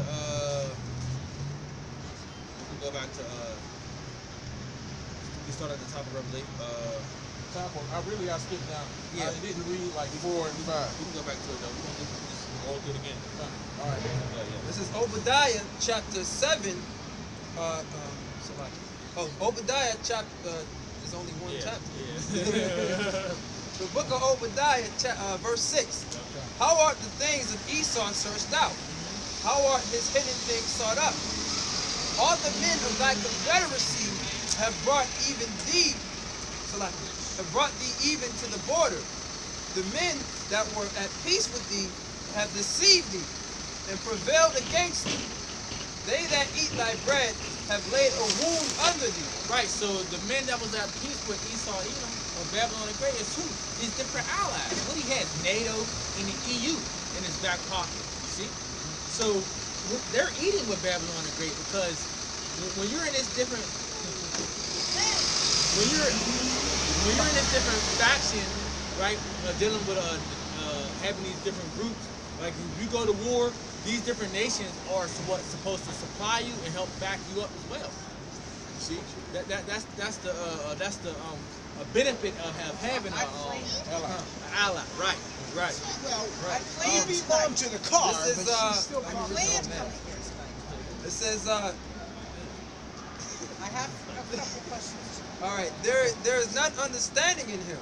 Verse 8, shall I not in that day, saith the Lord, even destroy the wise men out of Edom, and understanding out of the mount of Esau, and thy mighty men, O Teman, shall be dismayed to the end of every one of the mountain out of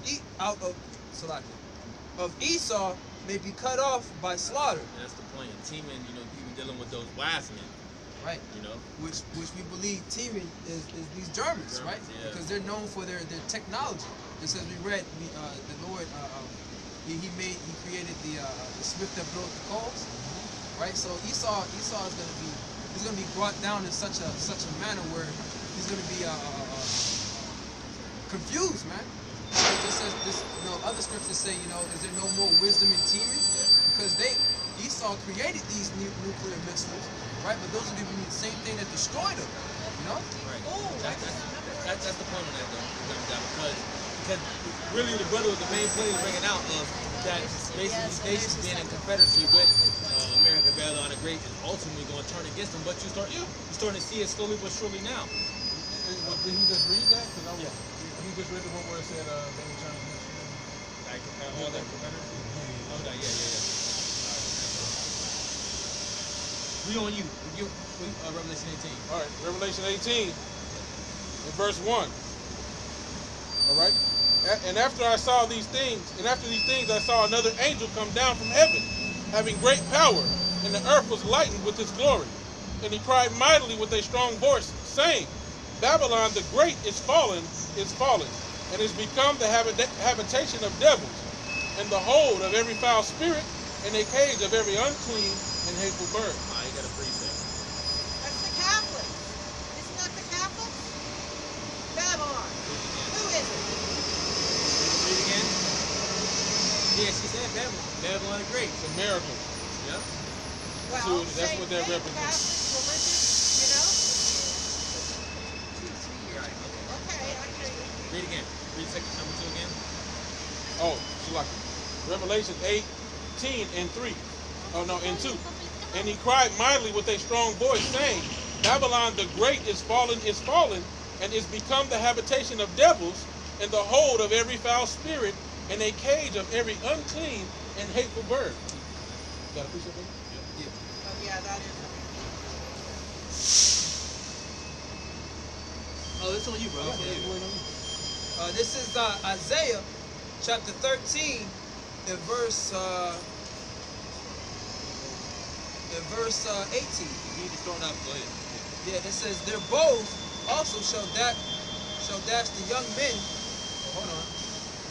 Let me start at verse 17. It says, Behold, I will stir up the Medes against them, which shall not regard silver as for gold, they shall not delight in it.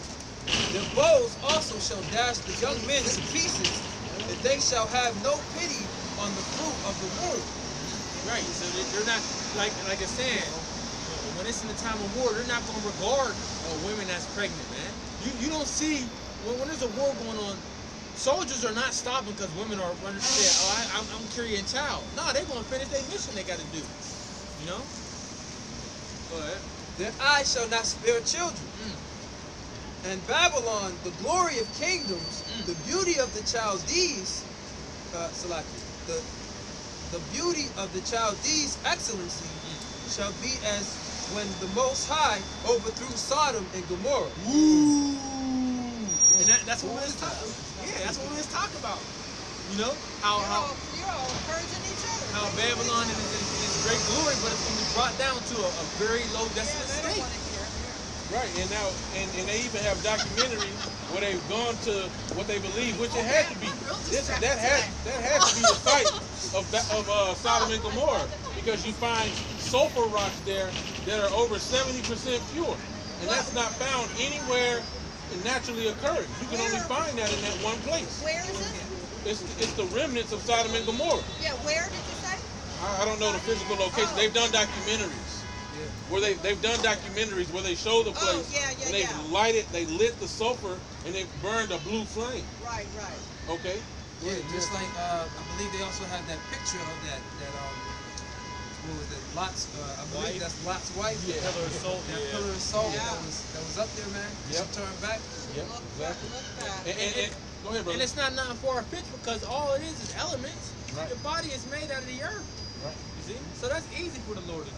So if this place is going to be as that place, if that's the place, if that's given as an example of how Babylon is going to be, there's going to be.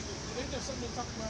No, I'm quoting something I heard somebody say, heaps upon heaps. But basically, it's going to be desolation. You're not going to be able to point out buildings and landmarks and things of that nature. It's going to be a bunch of sand and ash. Place of Well, emptiness. should we leave America though? Don't you think? No. Nope. Why? Well, We're about to read it in a second. Oh. It's coming up. Go ahead, bro. okay. Revelation 18. And, you want me to read that again?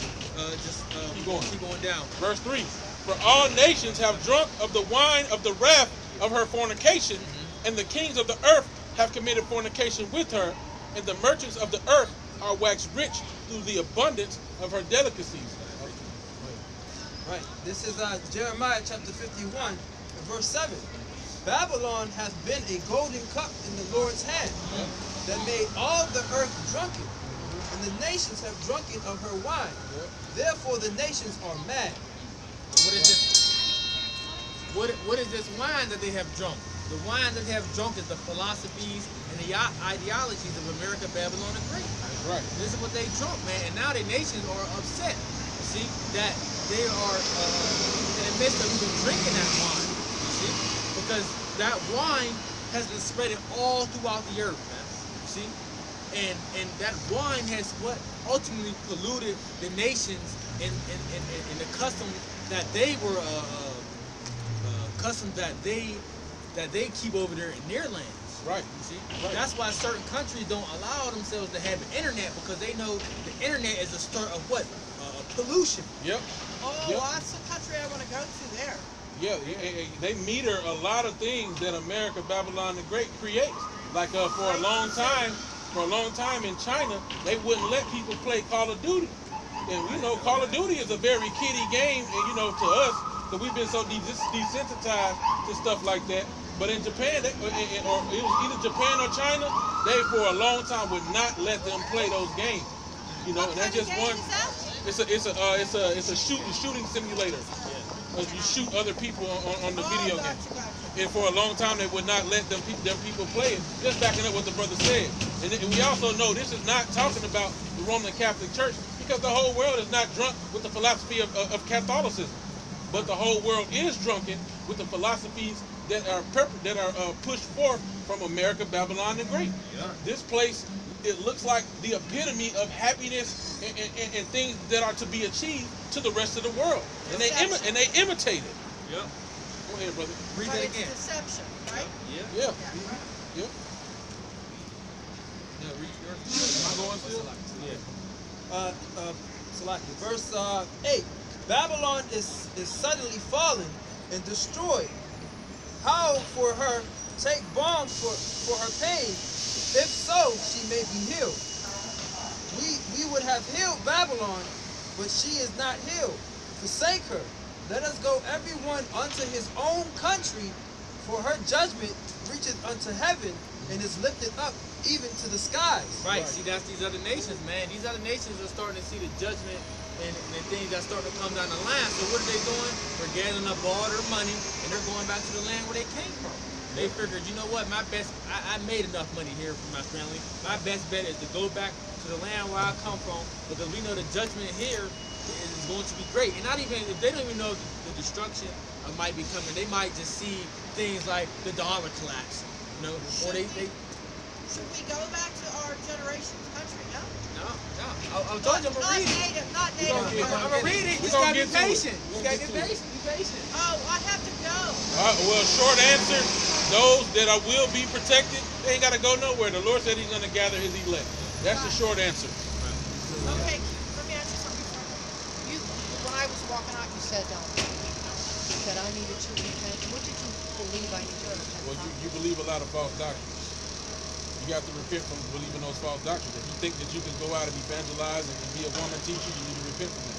Oh, that's what The you Lord's meant. not with that. No, that's what I meant. I understand. No, I don't believe that. I'm not being. Well, No, you I don't said that believe you that. cast demons out. You said you was on the way to go deal with people that you cast demons out of. Well, no, it's a That's little not- more complicated than that, okay. but I understand. Okay, that's all I wanted there. And then next time I'll see you. I was here like 2 weeks ago, right? Not last week. Yeah, it was 2 weeks ago. But even so, like, not even just that, you just might want to repent for the things that you know you can't keep. Well, we would want to repent every day if we're talking about that. Right. That's what Well, great. you know, the first, if I can say one thing, the first thing of repentance people don't understand is disbelief. You got to turn away from disbelief to believe, right? You got to turn away Right? from disbelief. That's, Yeah. Isn't that the best? A big portion though is renewing your mind. You have to empty what you learn and from Oh, your own definitely. experiences and from the world. If your experiences were not backed up by Scripture, let me say that. I was Okay. Catholic. I was Catholic. See, so you got to empty Why? that cup Oh, and exactly. fill it with the right things. And you're gonna learn that. Not saying that we're anybody, but you're gonna learn that with the reasoning of belief that we're in from the Scripture, Filtering being into the taught Scripture. properly. Thank All right. you. God bless you. Hey, we'll see you again. Yes. He's better. He's better. See that Jenkins look like that was standing right? Oh, the Jake down there? He was looking like and she started walking this way. Hey, how you doing? How you doing? You just listening to the word? I'm listening. Okay, for sure. Okay. What's this burning? Sage? No. It's copal and benzoin. Copal and benzoin. It's a Smells mixture. good. Glad you like it, man. Very bright. And that down there is frankincense and myrrh, so it's probably blended. But yeah. And also I want to make a point too, because like she was saying about the Roman Catholic Church, the merchants of the earth didn't wax abundantly rich through any imports to the Roman Catholic Church. Vatican City is only but so big, okay? And so how is that Babylon? Well, she received it. She said she received it and she could see how that wouldn't be the Roman Catholic Church, you know? That's a physical place. How's gonna hold all these things that was named here? All the unclean spirits and all the birds. Vatican City can't harbor all the unclean birds on the planet Earth. That's how we know it's not talking about that place. It's talking about America, Babylon the Great. Because there's plenty of room here to house all them unclean spirits and unclean birds. Go ahead, brother. You, bro. On me, all right? Revelation 18:4. And I heard another voice from heaven saying, "Come out of her, my people, that ye be not partakers of her sins, that ye receive not of her plagues." So now let's go into this. Before she left, this was the answer she wanted. It was, yeah. You see? This is the answer she wanted. So when it says come out of her, my people, does it mean flee and run to another land to try to escape destruction? Or some people have been using it as a doctrine to just cast off their social security card and all that? No. You see? Now the brother did put it in the shortest form of if you are of the elect, you will be delivered from wherever you are, which is true. Okay? So what this means, right, is when it says come out of her, my people, that you may be not partakers of her sins, right? That you receive not of her plagues, right? And we know the plague, ultimate plague, is what? That nuclear destruction. It's meaning being beamed up by the chariots. Okay? Because if you're still left here by the time all the destruction and things is ultimately going on. If you're not received up into the chariots, then guess what? Ultimately, you will be smashed by that plague. You through. You through. Especially if you're in America, Babylon the Great, it's over. now, there's, like I said, it talks about the 10th part of men being destroyed in that great earthquake, which we know to be the missiles coming down, right? But then it says the remnant were affrighted. You know, so there will be some people left in other places on the planet Earth. But America's white. America's through. Hey, brother. All right, so it's the book of Isaiah 11, verse 12. It says, and they heard a great voice from heaven, saying unto them, come up hither. And they ascended up into heaven in a cloud, and their enemies beheld them. Oh, but they saw them fast. They saw them fast. See? So this is speaking of you being caught up into the chariots, you know, because the cloud represents a chariot. You know, a cloud in the scriptures is titled as a whirlwind, a roll within a roll. We already said the cloud, wheels within the wheel. Yeah, wheels in the wheel, yeah.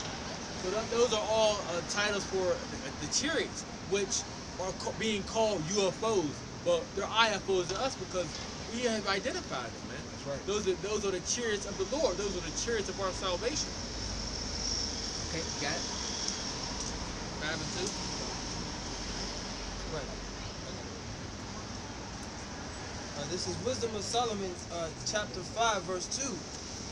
When they see it, they shall be troubled with terrible fear, and shall be amazed at the strangeness of his salvation, so far beyond all that they looked for. Right. When they see it, they shall be troubled with fear, and shall be amazed at the strangeness of his salvation. Come up hither. They should be not partakers of her plagues, man, of her sins. And they're going to be amazed with that glory that the chariots is going to have, man, with that brightness too, man. That heavenly beauty, right? But they're also going to be afraid because they're going to be, them chariots are going to be, they're going to be destroying things, man. Yep, and they're going to know too that they wrong the people of Yahweh Shem Yahushua, because I don't know if it goes into it right there, but it says, how is he numbered among the saints? Is this him we had in derision? It goes into it in that chapter. Yeah. They're going to be like, damn, wait a minute. You mean to tell me we mistreated the people of Yahweh Shem Yahushua this whole time? It was them Negroes and Latinos and Native Americans? You got it right here, bro. Verse 3. It says, and they repenting and groaning for anguish of spirit shall say within themselves, this was he whom we had sometimes in derision and a proverb of a reproach. We fools accounted his life madness and his end to be without honor. Hey, you know, and those key words even going to Deuteronomy 28, having that reproach upon us. You know what I mean? Being an astonishment and those bywords, man. Those bywords, all that stuff, hey, that goes into the curses. That our lives are counted as foolishness and our ends without honor. Not them fake Jews. They get all type of money. You know what I mean? They get all type of accolades and this, that, and the other. Everybody for the Amalekites. Yeah. Now, don't get it wrong. The kingdom is divided. You know, so there are Edomites that hate them Amalekites, but you know what I mean. The point is, they're not in the same condition that Jake is, man. They're not ridiculed and held as a reproach, man. We are. Go ahead, brother. 1 Thessalonians 4, verse 16.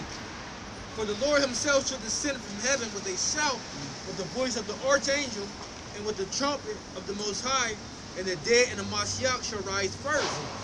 Then we which are alive and remain shall be caught up together with them in the clouds to meet the Lord in the air, and so shall we ever be with the Lord.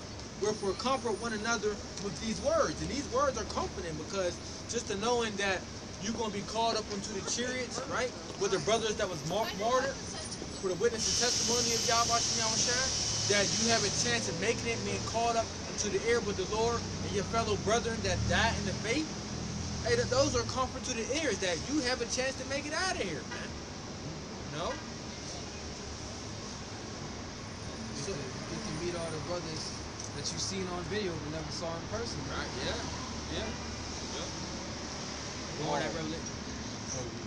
Revelation 18? You said the morning? I mean, there's more. I know there's plenty more. again. Yeah. Oh, okay. What you want to go back to? I'm 4. Revelation 18 and 4. Yep. And I heard another voice from heaven saying, "Come out of her, my people, that ye be not partakers of her sins, that ye receive not of her plague." Right, so let's go into this plague now. Book of Zechariah 14, verse 12.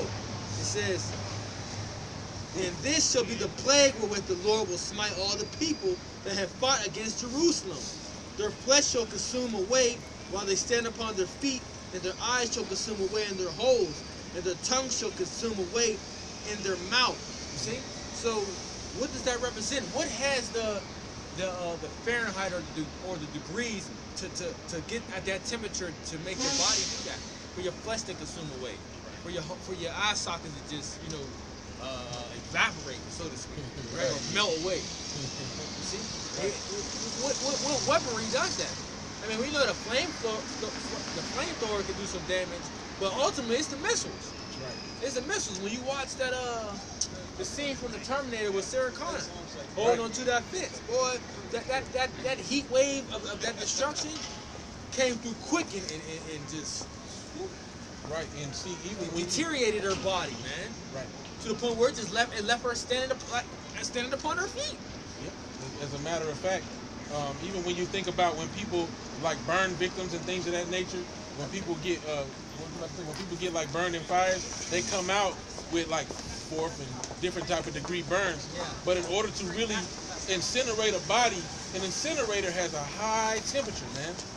Very high temperature in order to incinerate a body. The only thing that's left is teeth and something like that, teeth. So it takes extreme heat To do that. to get the right, and that's all at an instant too, man. 1,000 Just melt degrees. your Yeah, flesh 1,000 with plus your body like Celsius or something like that. Yeah. Yeah. It's a very high temperature in order to do that. So we know this ain't something normal.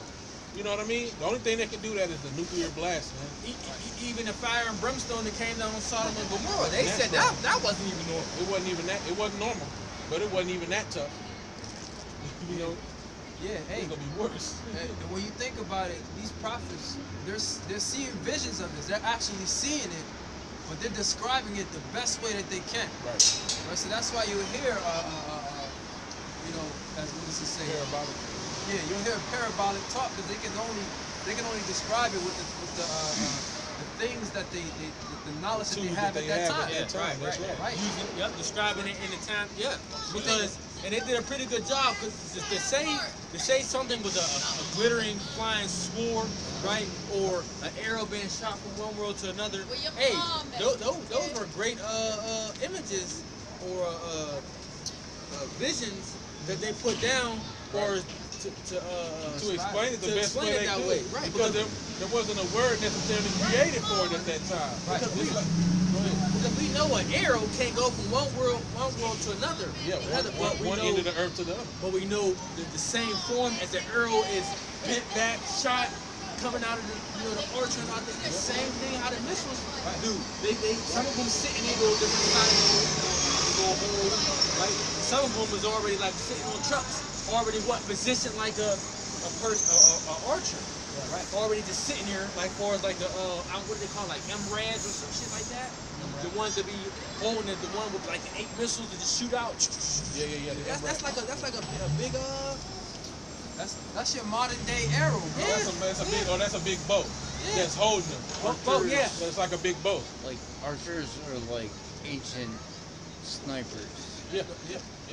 Yeah, kind of. They They kind of are like they're the long range. Yeah, Right. they were the long range for that time.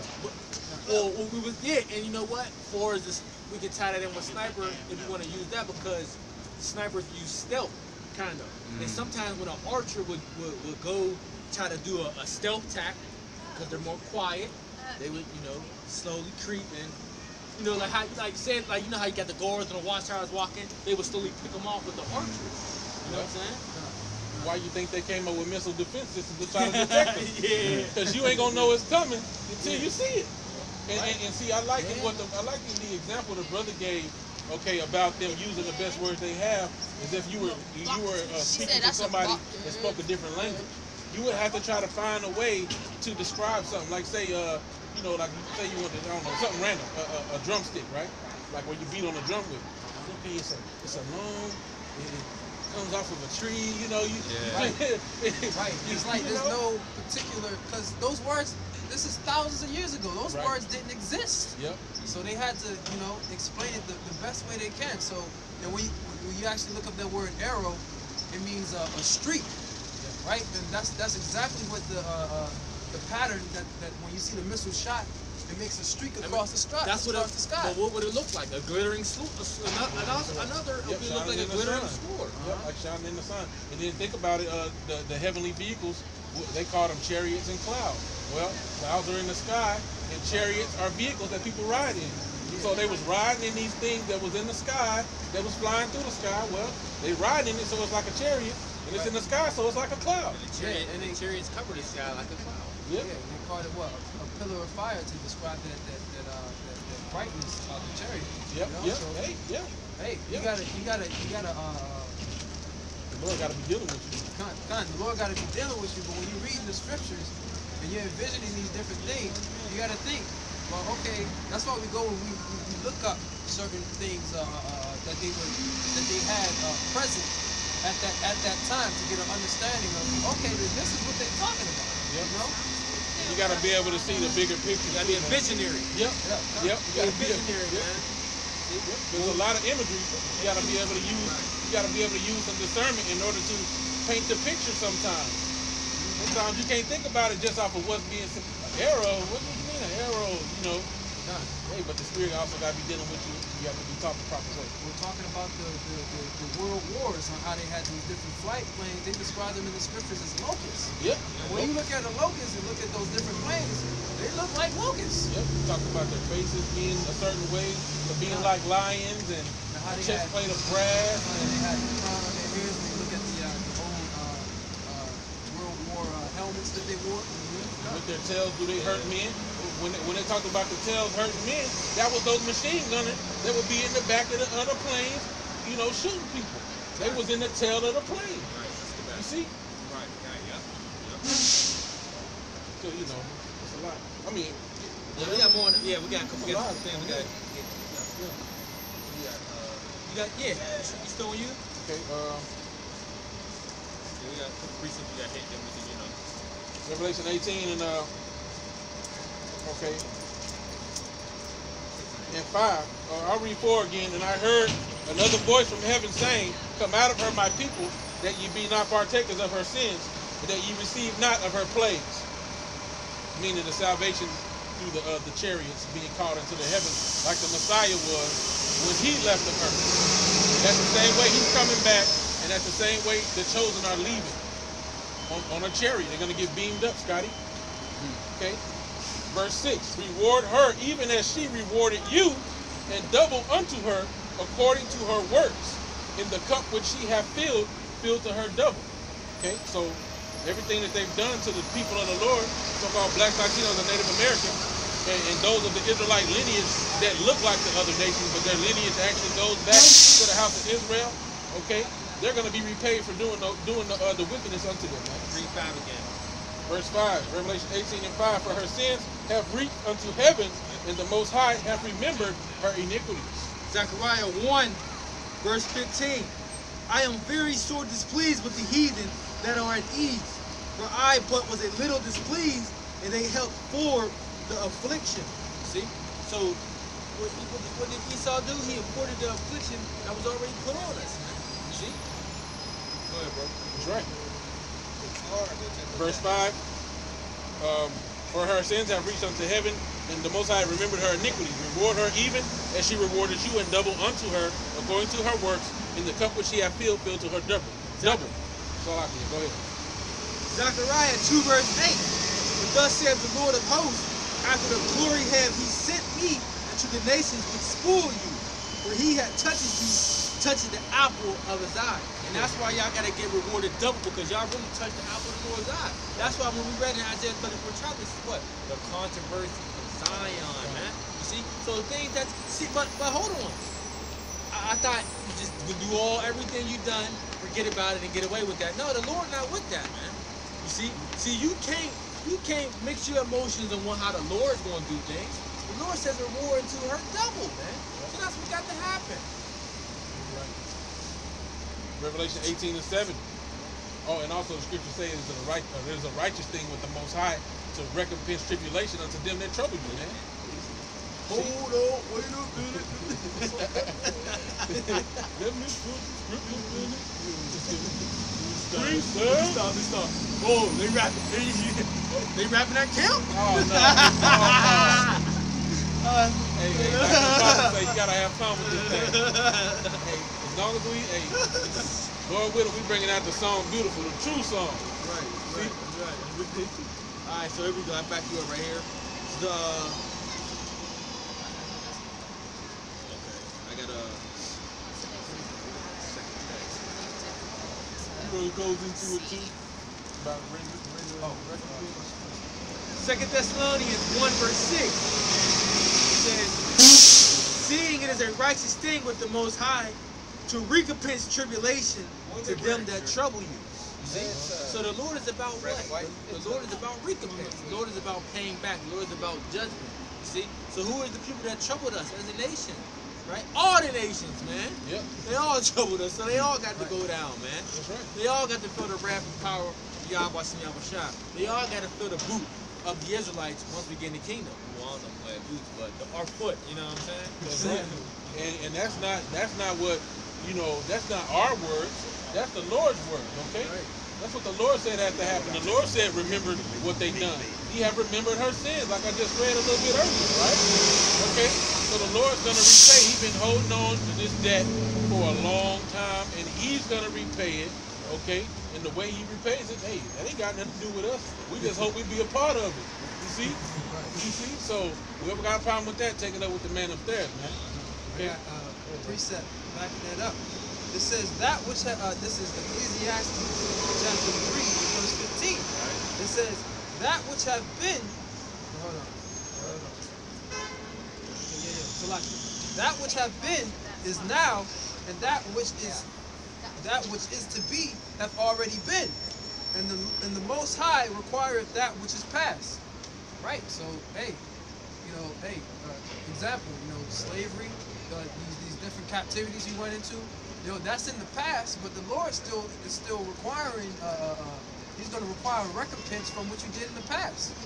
The blood, the only way the blood can be cleansed by if it's shed by the people's blood who Yeah. It said blood defiles the land, and the land cannot be cleansed of the blood thereof, except by the blood of him that shed it. That's what the scriptures say. right. So the Lord said, eye for an eye, tooth for a tooth, and that what's the word? That grace and mercy is only for his people.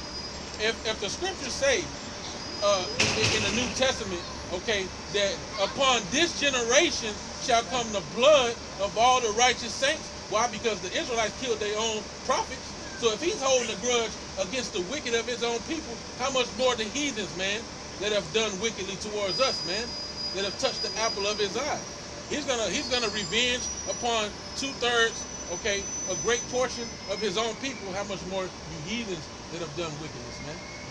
See? That repentance goes for Israel. The rest of y'all through.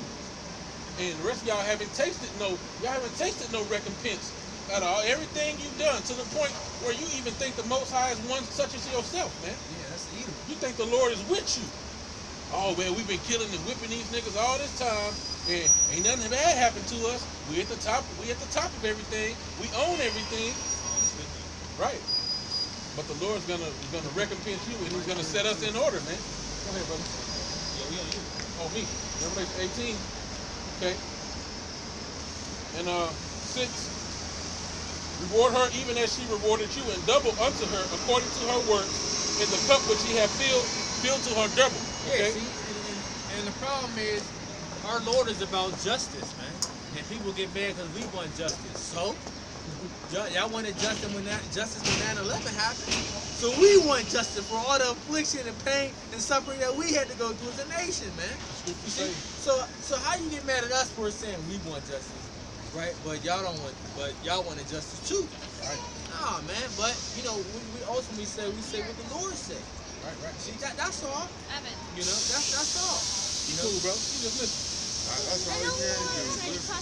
I'm listening too. Okay, yeah. Now the scriptures made me forget what I was saying. a false balance is an abomination to the Lord, man. So we gotta be like-minded as the Most High. Okay, if there's something the Lord hates, we supposed to hate that too. We supposed to hate them that hate the Lord. Am not I grieve with them? I hate them with a perfect hatred. That's what King David said.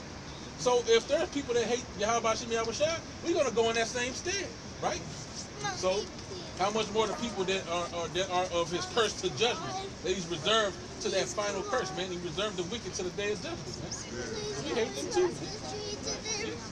And we want that day to come again. Because that's what the Lord wants. Go ahead, bro. Oh, that's on me. Yeah, it's on you, bro. Revelation 13 and 7. How much she hath glorified herself and lived deliciously, so much torment and sorrow give her. For she saith in her heart, I sit a queen and am no widow and shall see no sorrow. Right, and that's what we got to preach about. And that's America, man. That's Babylon the Great, because America ain't never been touched by another country. Not never. See, that's why America is they make those different pride statements. It says, I'm gonna sit as no. I sit as a queen, and I am no widow. Yeah, right. I shall be I will see no sorrow. Right, that's why they say that, because they don't be have set free. And you can see the pride, man. Hey, even with the economy crumbling, these people still think that they live in a fantasy. They still think they have a firm grasp. If you want to hear more about that, you should call him. He has so much to say about that. Give me a card. That's not my card. It's my future husband's card. He used to be addicted to crack. So it's set free by Jesus. Well, I mean, John, you should be addicted to crack. Been set free Okay. Revelation 18. by the Lord. Just keep preaching. I'm so sorry. Just keep preaching the truth. Jesus is coming soon. Right. Yeah, he's making a return. Yeah, for sure. Making a return for sure. Yeah, because you know, when I ain't got the mic, they pick up everything when they be like right by it. That's why I was like, they doing too much.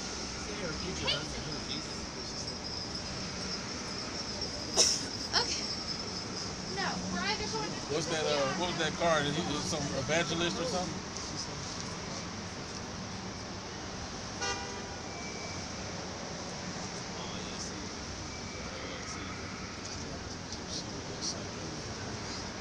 We walk by faith, not by sight. That's true. That's us. We walk by faith, not by sight. Disciple of Jesus Christ. But that's not his name. Or my Jassim or whatever. So yeah, okay. Well, they bugged out. But hey, at least they know the destruction coming. Better repent. All right, now Revelation 18 and 7. How much has she have glorified herself? So like I'm reading it again. And lived deliciously. Right. So much. Go ahead. So much torment and sorrow give her. Right, and that's what's all coming to this place. We've been read multiple scriptures talking about the destruction and the future scenery of what this place is going to look like. You see? So read again. How much she have glorified herself and lived deliciously. How much she glorified herself and lived deliciously. You see? Proud. They live proud. They live in this. You know what? We don't need other nations' help for anything. Because all we can do is just go take their resources and continue to be laid up with this bread. Right. Yeah. The scriptures talk about in Esdras. It says the man shall desire to go into a city and shall not be able, for the city shall be troubled because of the pride thereof. And America does live deliciously. You know what I'm saying? And multiple different. What's that? Revelation 18 and what? This is Revelation 18 and 7. I just read. Okay. I want to try to get to that word and see if we can get some regions. You got the precept for that though. Another precept to that. That's why I'm smiling. I'm smiling because it's word, bro.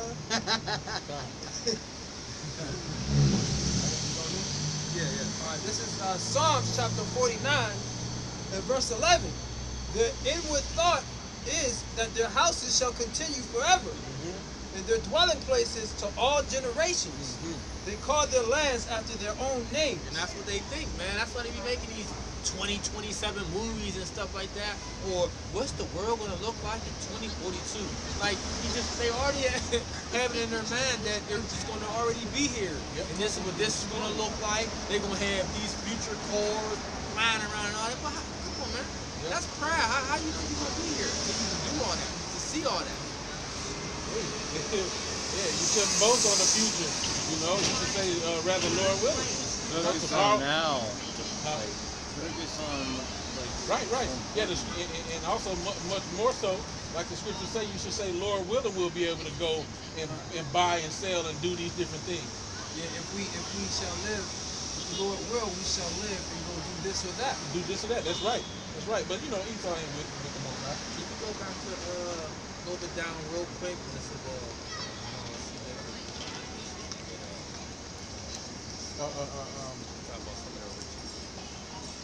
there we go. Yeah. Three real quick. Revelation 18:3.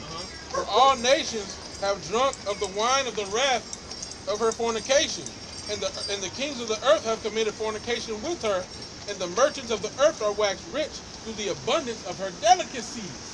Oh, Salaki, my bad. Okay, so it don't have no sense. So we're going with the Revelation 18:7, right? It says what? To be how this place live deliciously, right? When you go into that word, it's what? It says to be wanton, to live luxuriously, right? To live deliciously. You see, and this is how American Babylon the Great. I got what you wanted. Okay. Revelation America 18. is too greedy. Yeah. And this place is full of abundance and excess, and too much. Revelation 18:11. And the merchants of the earth shall weep and mourn over her, for no man buyeth their merchandise anymore. The merchandise of gold and silver, and precious stones, and of pearls, and fine linen, and purple silk. And I don't know if you want me to keep going, but Go ahead. and scarlet, and all fine wood, and all manner of vessels of ivory, and all manner of vessels of most precious wood, and of fine brass, and iron, and marble, and cinnamon, and odors, and ointments, and frankincense, and wine, and oil, and fine flour, and wheat, and beasts, and sheep. It's a lot of stuff. And horses, and chariots, and slaves, and souls of men. See? So, hey, so like the brother was going into, you That's know, some of them luxurious items that the brother just luxuriousness. mentioned. That's right. They live deliciously. Yeah. And it's pretty much. And they have an abundance of it because they go and take it from the other nations, all them different resources, right? Or they'll play the middleman. They say, you know what? In order to keep this, in order to keep your land and to keep doing what you're doing, we need half. You don't want to give us half. Half is for you to live. Right. And if you don't give us half, then we'll just destroy you and we'll take it all. And think about it too, man. It said frankincense. You can't find frankincense in America. Frankincense is imported. Right? It's imported from the Middle East. Well, Babylon the Great is what? An importing country. This is what people don't understand about America, man. America is an importing country. So when you put all them sanctions on these different nations, you're stopping these other nations from giving you goods for cheap. Just a quick saying is, someone in my family, they're like a designer, right? And they get stuff from China. With those sanctions Trump put on China, raised her things that she buy in China a few cents more. Now, I'd be like, and you think it's nothing when it's like, okay, maybe it's just 10 items. But it's not. We're talking about hundreds of items. So all that just raised up our money just by Trump doing the sanctions. So when you keep doing that to these different nations, these nations get pissed off. They just say, you know what, we'll cut America off. But then people got this proud spirit to say, well, we don't need these other nations. Yeah, you do. Because this is an importing country. Yep. If you cut off all the other nations, all your goods is going to be gone quickly because of what? The access, as this brother mentioned, is people feast. Like, they don't just eat. They don't eat to survive. They feast. Yeah. It's like a consuming contest. Yeah, it's a consumer society, man. Right. That's their whole way of life. Even when Cheesecake. Hey, you know, I listen to rock and roll sometimes. Right. Not a lot, but they got this song. It's called Toxicity. It's by these people called System of a Down, and it says eating seems as a pastime activity. Yeah. Okay, the toxicity of my city. Because that's what it's going into. It's like a pastime. Because you know what? That's another part of what idleness does to you. When you just sit there, you're like, I'm hungry. because your mind's not operating. It's not. Right, You know what I'm right, saying? You're not actually doing anything. Right. You know what? I feel good right now, and eating is a pleasure. Oh. Eating is pleasing to the flesh. Well, let's go to another thing. You got the TV. Don't leave the TV running. If you leave the TV running, you got TV commercials showing you all these juicy burgers. You know what I'm saying? Come to Chick-fil-A. Get the You know salivating. what I'm saying? That's exactly what I was about to get And into. the flesh wants that stuff, man. You be sitting there I can't mouth watering. stand fucking commercials. Yep. man. Yeah. That's how Esau has set up this society. And he uses the TV I don't get the to dictation. get you to buy into his different the actual physical items, but then on the flip side, subliminally, he's trying to put a philosophy in your brain, man. Yep. That's part of his witchcraft. So this whole place is about consumerism. You and buy witchcraft. into that shit. They do. It's called instant gratification. Yep. You know, and we get stuck in it sometimes because we in the flesh. So, but we know of it. Yeah, this flesh is wicked, man. And but the more he goes into it, you understand why Paul said he hated the flesh, man. You understand why Paul was like, look, man, there's a law within my flesh where I want to do good, but my flesh just wants to do contrary. The flesh is against the spirit. And like this brother was going into, okay, they study the mind and they know how to implant certain things to where you won't even realize that you're being implanted with a philosophy. You'll be watching something, next thing you know, you'll have a desire for something or a thought in your mind. You're like, where did that come from? Well, Esau subliminally put it in your mind. You know, you can flash an image where a split second where your conscious mind will not receive it, but your subconscious mind will receive it. Did you know that? Pretty much propaganda. It sure will. Propaganda and slick ways, subtle ways he puts Yeah. these things into your mind. Yeah. Yep.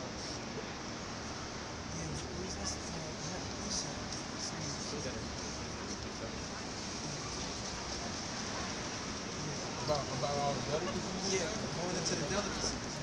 Right, this is a precept back in the grow up with how Babylon has all these different delicacies, right? Because when she gets destroyed, these nations are not going to consider, they're not going to consider all her merchandise and stuff like that. This is Isaiah chapter 47 and verse 1. It says, "Come down and sit in the dust, O virgin daughter of Babylon. Sit on the ground. There is no throne, O daughter of the Chaldeans. For thou shalt no more be called tender and delicate." Right? So nobody's going to be interested in America, right? And all the different philosophies and the different merchandise, just like the Well, went into. Well, it says they're gonna mourn because Yup. it says they're gonna mourn because they won't be able to sell those things anymore. So they will be interested in the fact that they can't make that money no more. You know what I mean? Because they the ones with the merchandise. America's just the one that buys it all. Exactly. And so they're gonna be they are actually gonna mourn, man. They're gonna be like, dang, we was rich off of them. Hey, We're gonna read. We're gonna go into them before we close out. they got that gratification because she's referred to as a harlot. Yep. There you go. Hey, I went online. I purchased like jerseys and stuff. $80 here. $20 for China. Yep. It might be fake too, though. But yeah, you right. No, Real. I bought it and it's the same Same thing. thing. Wow. Same thing. You know what? Because even a lot of things is made from these places. Why? Because Right. they can get it from these different countries cheaper. They can have it made with cheaper labor. You know? Jordans get made with like under $10, Yeah. and then they go sell them for 100. Yeah. It's all profit. Yeah. That's what they do. All profit. That's on me, right? Crazy. Revelation 18, and we kind of jumped around. Where you want me to go now? Back down. We're doing 8. Yeah. Yeah, actually. And 8.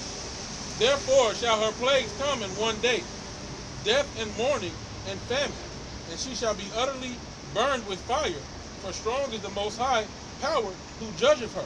Right, so it's going to be plague on top of plague on top of plague. All these things is going to come simultaneously. How you say that word? Simultaneously.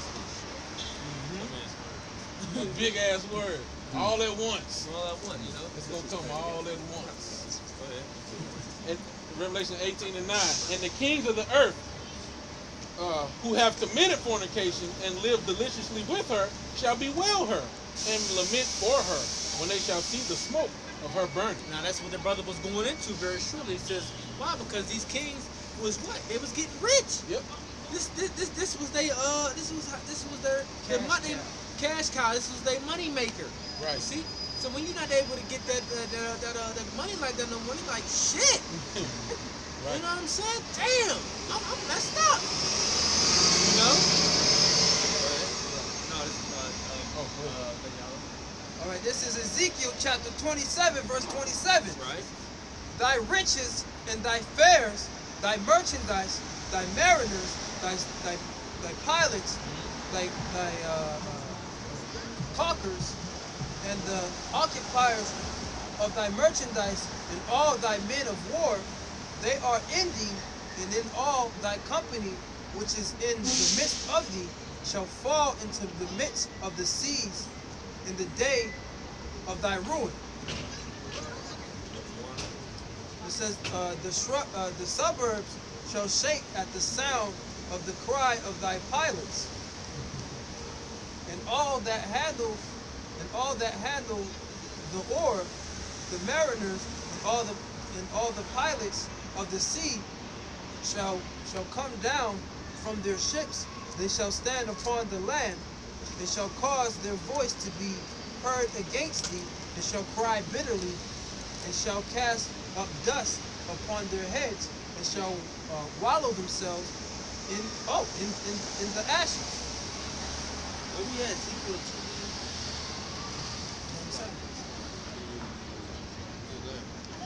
27 and 27, right? Yeah, okay. Yep. Right, yeah, so that's the point. You know? All that's gonna what? Everything that he mentioned is gonna fall in the midst of the seas in the day of thy ruin, man. All is gonna come to naught.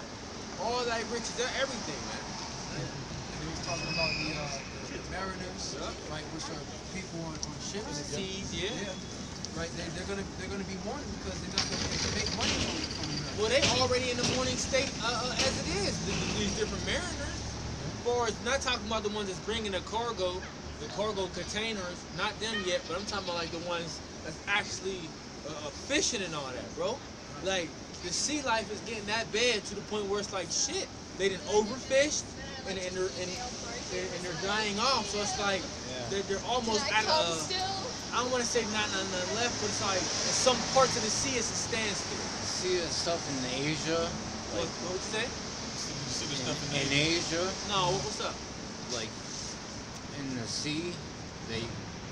Oh my God! What is it? Yeah. Like they. They're overfishing, basically. Oh yeah. Yeah. They All the take wildlife. everything. Yeah, they take it all. And you know those heathens eat those abominations too. Okay. So they're basically fishing the sea dry, basically. There's a big industry for that. You know. But see, and with that even with just taking one thing, too much of one thing out of the ocean will still crush the ecosystem. Knock off the ecosystem. You see, because it's going to take it out of its balance. Yeah, if it's not replenishing fast enough, it's going to take it out of its balance. Because what? You got 50% of the coral reef already dead. That alone kills fish life. The coral reef, brother. And the way that that's why they try to start doing this thing called sustainable fishing. You know what I'm saying? Because the way that they was doing it previously, which still ultimately is all through the hands of Yahweh Shai, but they give themselves more of a chance of catching more stuff by picking those big up nets, taking those big old nets and dragging them over big sections and just catching everything.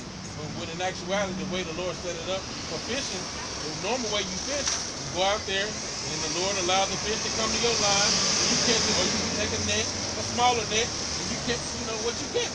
Or however it is. Oh yeah, the spear, the spear thing, yeah.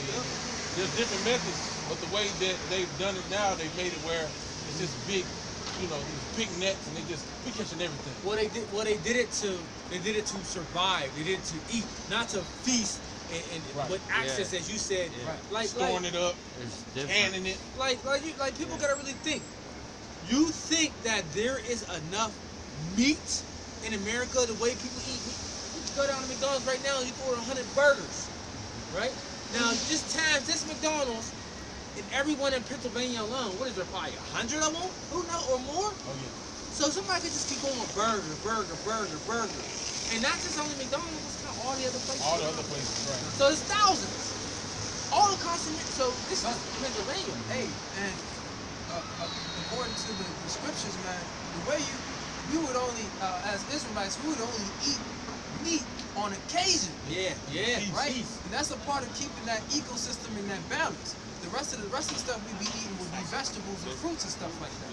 You know? To keep everything in balance. Because, hey, you eat too much meat, you get sick. Yep, that's true. Chicken. But I mean, I tie this all in just to say is, bro, there's not enough. What is this shit we eat? Because there's not enough food that at the rate we're eating, it's impossible. It's impossible. I got a video upload tomorrow dealing with, you know, the deceptive tactic of the meat in the supermarkets, man. Because yeah, I've seen it. yeah, because like, bro, when I go to the supermarket when it open at 6, there ain't no butcher straight up in there butchering stuff. You got stuff already all out on the shelves, already prepared. Like, here, come get it, bro. How long has this been there? 2-3 days, some 4, some a week. They just carbon monoxide it, red dye it, throw it back up out and make it look fresh. Also, brethren, if y'all don't already know, never buy pre-seasoned meat from the store because they take meat that's starting to go bad, they throw a marinade on it, they throw some little onions and peppers on it, and they package it as a teriyaki chicken. This flavor, that flavor. A lot of times that be bad meat that they trying to repackage and sell to you. Don't eat that See, shit. I don't really bad at too much because I'm not a lazy individual. You know what I'm saying? And I like cooking and do all them things. So I don't, you know, I usually take because it's cheaper when you got to do it all. When they make it take you yourself, Right. Make you pay more for doing it, but that's still good. You know, Yeah. That's just something I came across. crazy. That's crazy. Yeah, they try to make it smell good. You know, they do the marinade and all that. Probably do the red dye and all that, like the brother's going into some type of chemical.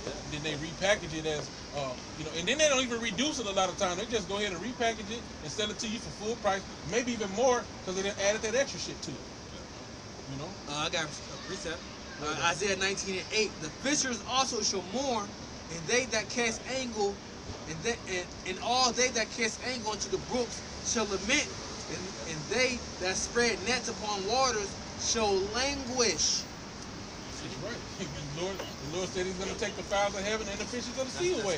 That's right. And that ultimately, and like the brother said, it's all through the Spirit of the Lord. Because what? That causes a whole bunch of things. That causes worse conditions. That's people that's living and getting rich off of that type of that market. And also bringing in a famine that way too. Bringing in a famine to the point where it's like you don't got nothing to eat. You know, unless they said you want to eat what they call it, like the lab grown, like farm raised food and all that. Okay. Yeah, even what you said, clone meat. Like, come on, man. You know. Hey, and you know what? This is what happens when you don't follow the law, statutes, and commandments of Yahweh Shem Yahushai. Say it again. This is what happens when you don't follow the law, statutes, and commandments of Yahweh Shem Yahushai. Things go out of order. You get things off balance, right? Hey, I always bring out this example with the Dust Bowl. You know, when you have all those the farmers kept farming those same lands over and over until there was no more nutrients and they couldn't grow any food. Well, that's why we had, going back to you said, that's why we had a land Sabbath. A land Sabbath it gives the soil time to replenish itself. Even farmers know that though. It gives it time to replenish itself. So when you go back, your food can grow nice, properly, quick, and it'll be all nice and nutrient. Right. You want big chickens? Let the nutrients replenish, man. You know? But you know. As a matter of fact, maybe the animals will eat those different things that you left on the land. But some stuff just reoccurringly grows naturally. But some animals would eat the things that's like some of the animals used to do the work for the farmers too. Whatever. I mean, and this is just like, you know, a little bit back ago, like maybe 60 years maybe. You know what I'm saying? With everything. But now animals don't want to touch on it because it's like they smelling it, the soil, they're like, oh shit, this got shit on this. Oh, chemicals on this. Yeah, That's gonna kill me. Exactly. And just like what you were saying, you know, like years ago, probably 50, 60, 70 years ago, there was more nutrients in the food right. back during that time. Yeah. right? Which is why now when you eat stuff, you have to eat more of it because there's not enough nutrients to satiate your body. Barely Give you that any. energy you need. Really any. Because because if you want to start dealing with stuff like that you got to put in the microwave and all that, or the vegetables you got to put on the stove and hit the water, you're taking all the nutrients out of it, right there, alone. So everything that you thought you was about to get is out. Well, look who's in charge. The scripture said about because they come in the stead of what? Who was that? Cain. The earth will no longer henceforth yield unto you her strength. You know, so with him being in rulership, the earth is not yielding up what it could. You see. And also, I want to mention too, when you look at the store, how the stores, the setup that the stores have it, the way that the meat and stuff is packaged and stuff, you know how much of that stuff go bad. It just shows you how much of excess it is, because the things that don't get sold, imagine all that waste, man. All that damn waste, man. The fish getting thrown out because people ain't buying all that shit. Like the brother said, man. You see, it just be sitting. How long has it been sitting here? Like they said, they either, like you said, bro, they throw it out or they repackage it. Yeah, throw it out or repackage it. And a lot of that stuff they throw in the dumps and they won't even give it to the homeless people. Pour bleach on it. Yeah. Cut open the package and dump chemicals on it so they won't be liable. Man, get that to them homeless people, man. And then to make them sign a waiver. You eat that you get sick, we ain't your fault. Boom. And then give it to them. All right, bring your scripture. Yeah. Right. Revelation, on me? Yes. Revelation 13 and 10, standing afar off for the fear of her torment, saying, Alas, alas, that great city Babylon, that mighty city, for in 1 hour is thy judgment come. I'm gonna try to miss this. You know, probably, hey, I don't know, you know, what your nationality is. Where does your father go back to? Do you know? What nation your father's from? I'm English, Irish, German, Swedish, and Dutch. Do you know if it's on your father's side, if Irish or not? Well, look, you sat here and you listened to the word. Yeah, Maybe that you might be one of our people. I think you dropped that right there. But either way, this place is about to be destroyed, man. Repent before it's too late, man. You might be an Israelite. Yeah, we out here every Saturday. We either on this side or we be out on that side. Right. I sat here and listened for a reason. Yeah, you did. That was all through the Spirit. All right, man. Hey, repent before it's too late, brother. All right, bro. See you later, man. All right. Revelation 18 and okay. Yeah, part of the I'll just start at 9. And the kings of the earth who have committed fornication and lived deliciously with her shall bewail her and lament for her when they shall see the smoke of her burning, standing afar off for the fear of her torment, saying, Alas, alas, that great city, that mighty city, for in 1 hour is thy judgment come. Right, so America, Babylon's great judgment is going to come within an hour, man. You see? This place is going to be judged within an hour. Get Malachi 1 and 4. What is it? Yeah, 1 and 4. What the scripture says, what? They shall build, but I will throw down. Okay? I got 2 points I want to make. Go ahead. After you get ready to close on, you see. Oh, Because I don't know. I think you're probably very soon to close. So, sir, to make these points so we can. no already. I already know it. And you see why I gloved up early. I was like, I ain't playing with it because I left my jacket. Even my hands still getting cold right now. Yeah, I thought you were like, she's trying to fix your husband. Oh, she's trying to fix your husband. Jesus. Oh, I guess he's an evangelist. I'm surprised she even. He must. I don't know. I don't know, bro. I don't know. I'm surprised she even stood there and kept listening. And that her kids here, that's what we was going into the destruction. Yeah, I was like, it might be a thing. Yeah, that's what I thought for a minute. But maybe her husband preaches a similar. He just got the wrong name. I'm sure he's going off somewhere. Yeah, he's going off somewhere. He's going off with that name. Yeah. Malachi 1 and 4. Oh, I can grab it, brother. Gotta be quicker than that. Gotta be far. Way too far. Last 4. Oh.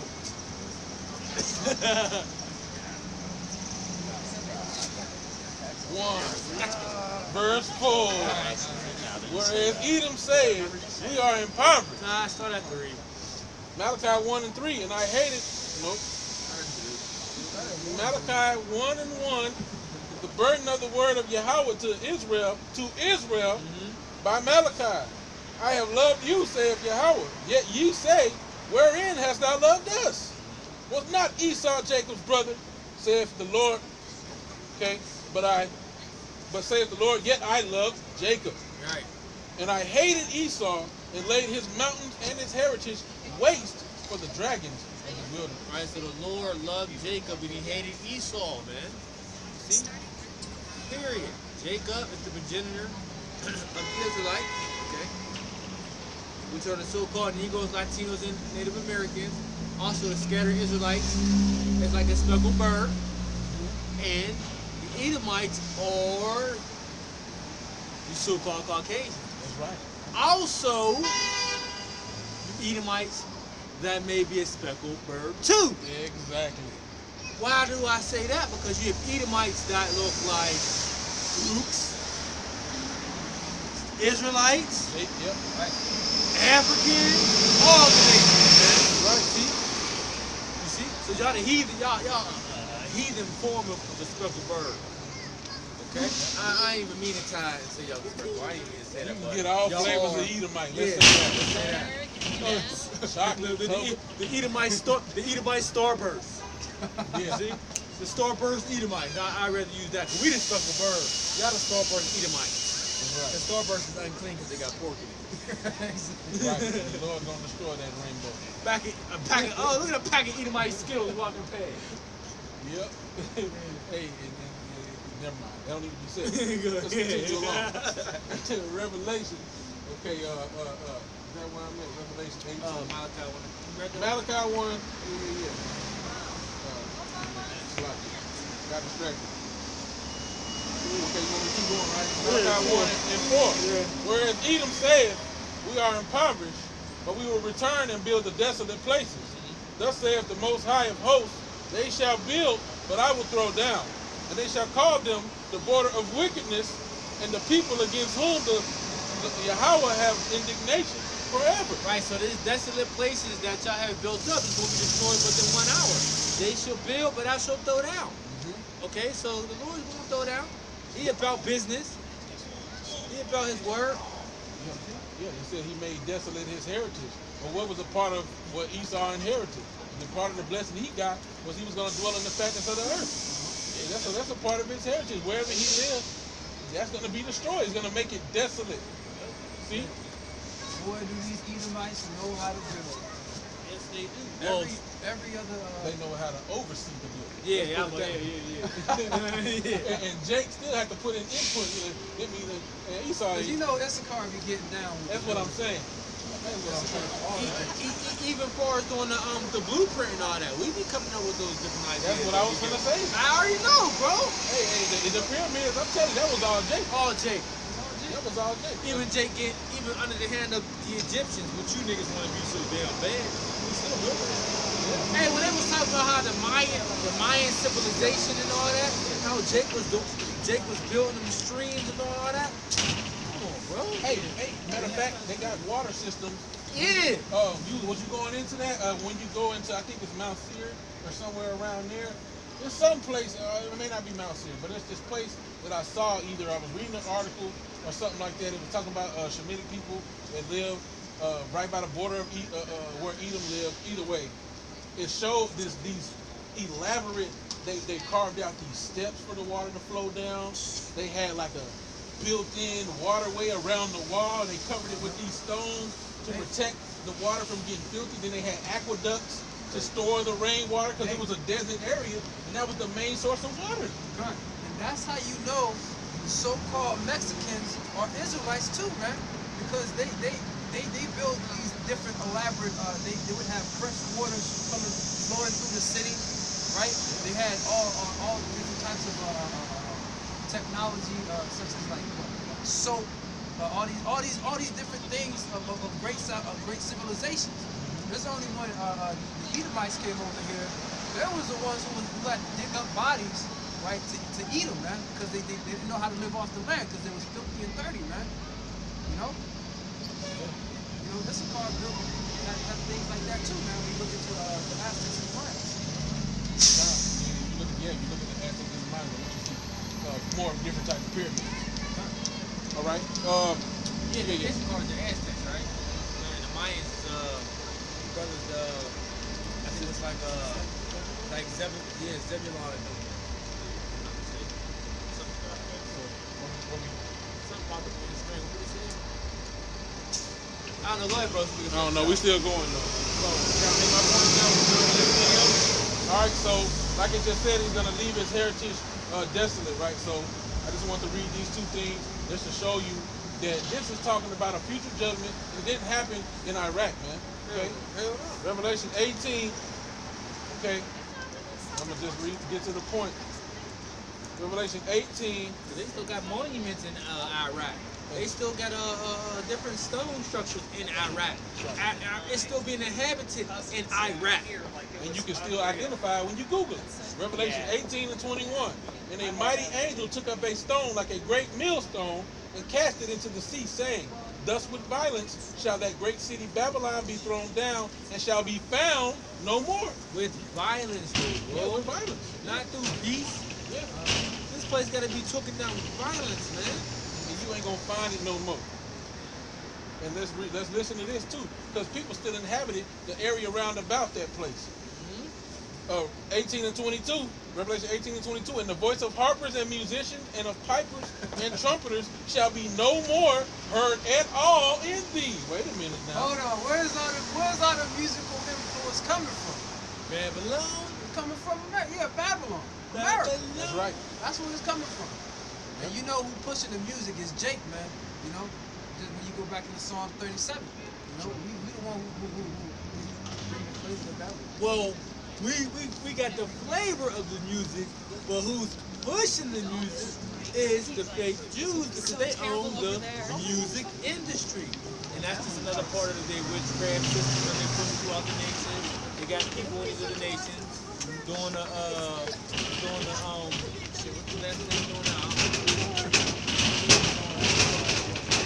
Yeah, I don't know. Whatever little Uzi Vert gonna be doing it, weirdos. Yeah. That's something weird. His name is. Doing the show. Yeah, but it's show. yeah. I don't know. All right. The time of joy and music and mirth, that's all about to be out. Yeah. Revelation 18 and 22. And the voice of harpers and musicians and of pipers and trumpeters shall be no more heard at all in thee. And no craftsman of whatsoever craft he be shall be found any more in thee. And the sound of a millstone shall be heard no more at all in thee. And the light of a candle shall shine no more at all in thee. And the voice of the bridegroom and of the bride shall be heard no more at all in thee. For thy merchants were the great men of the earth, for by thy sorceries were all nations deceived. All right? And in her was found the blood of prophets and of saints and of all that were slain upon the earth. What is it? Of all that were slain? I don't know. Babylon back then was great, but it wasn't that great. Not for all the things that we just named here. You see? So this is talking about America, Babylon the Great. That's just all I wanted to read. It said you're not going to be able to, it shall be found no more at all. We still see remnants of the old Babylon. So that's just what the point I want to make about it. All right? Close up. Alright, hey, with that, man, I want to give all praises, honor, and glory to Yahweh, Ba'ashem, Yahushai, Ba'ashem, Rakakadash. Double honors to the elders and apostles of Great Millstone, and shalom to the hopeful elect brethren teaching and pushing this word in sincerity and in truth. Shalom. Shalom. Hey,